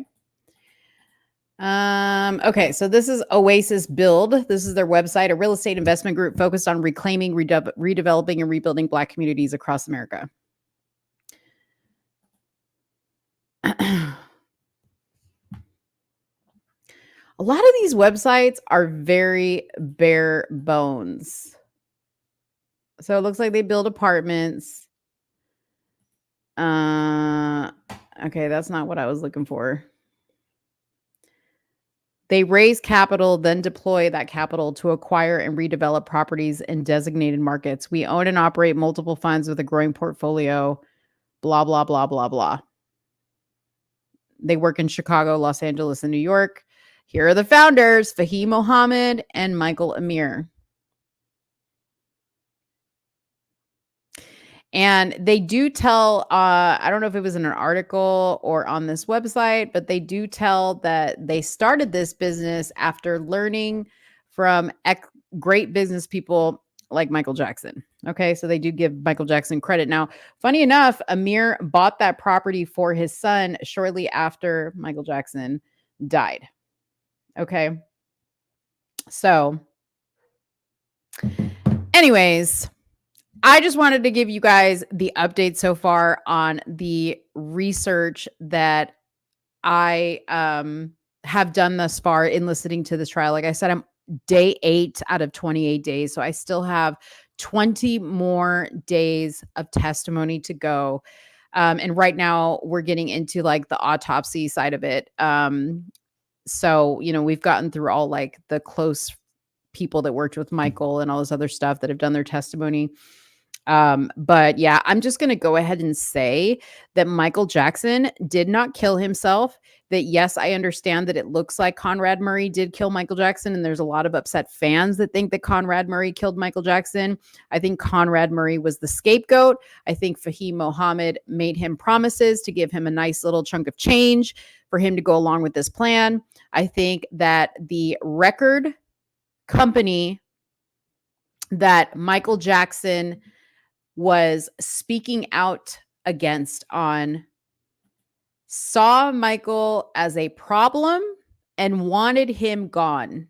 And Diddy himself said it in the Diddy documents that if you want somebody gone, you call Fahim Mohammed. Okay. Somebody asked, where do we watch the trial? I'm going to put the link right here. It is on this site and it'll play it in order for you if you guys want to watch it. So you start on the very first video and it'll take you through the entire trial. Very, very interesting. Some of you guys might want to skip through a few of them, but I'm listening to all of it for you.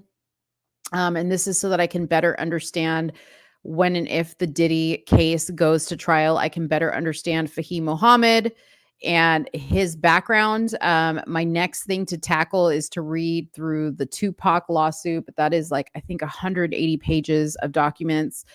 So I'm going to read through that next, then look into the Biggie stuff and then start watching some interviews. Both Fahim Mohammed, I think, and Michael Amir, very, very difficult to find any personal social media accounts for them. So yeah, that's another thing. So anyways, guys, I hope you guys really enjoyed that breakdown of the case. And if you guys are interested in me continuing to update you on that, I definitely will. Just let me know if you guys are interested, because I'm putting in a lot of work with this. And I'll definitely bring you more as I learn more. But other than that, I thank you guys so much for sticking through the show with us tonight. Sorry, Soonie had to leave early. Please remember that this Friday, unless there is something really juicy going on or something that I feel like I can at least talk for an hour on, we will not be having the show on Friday because Soonie has some other engagement to attend to. And I possibly might come on. Okay, so you guys have a good night. Have a good hump day tomorrow. Let me know if you start watching the Michael Jackson trial and you want to talk about it with me. I'm happy to. Go ahead and like this video. drop it a comment and let us know how you thought the show was tonight. Subscribe if you're not subscribed to Somewhere in the Middle at Let's Talk Darling, Soonie Blanks, all of the above. And we will see you guys next time. Bye-bye, guys.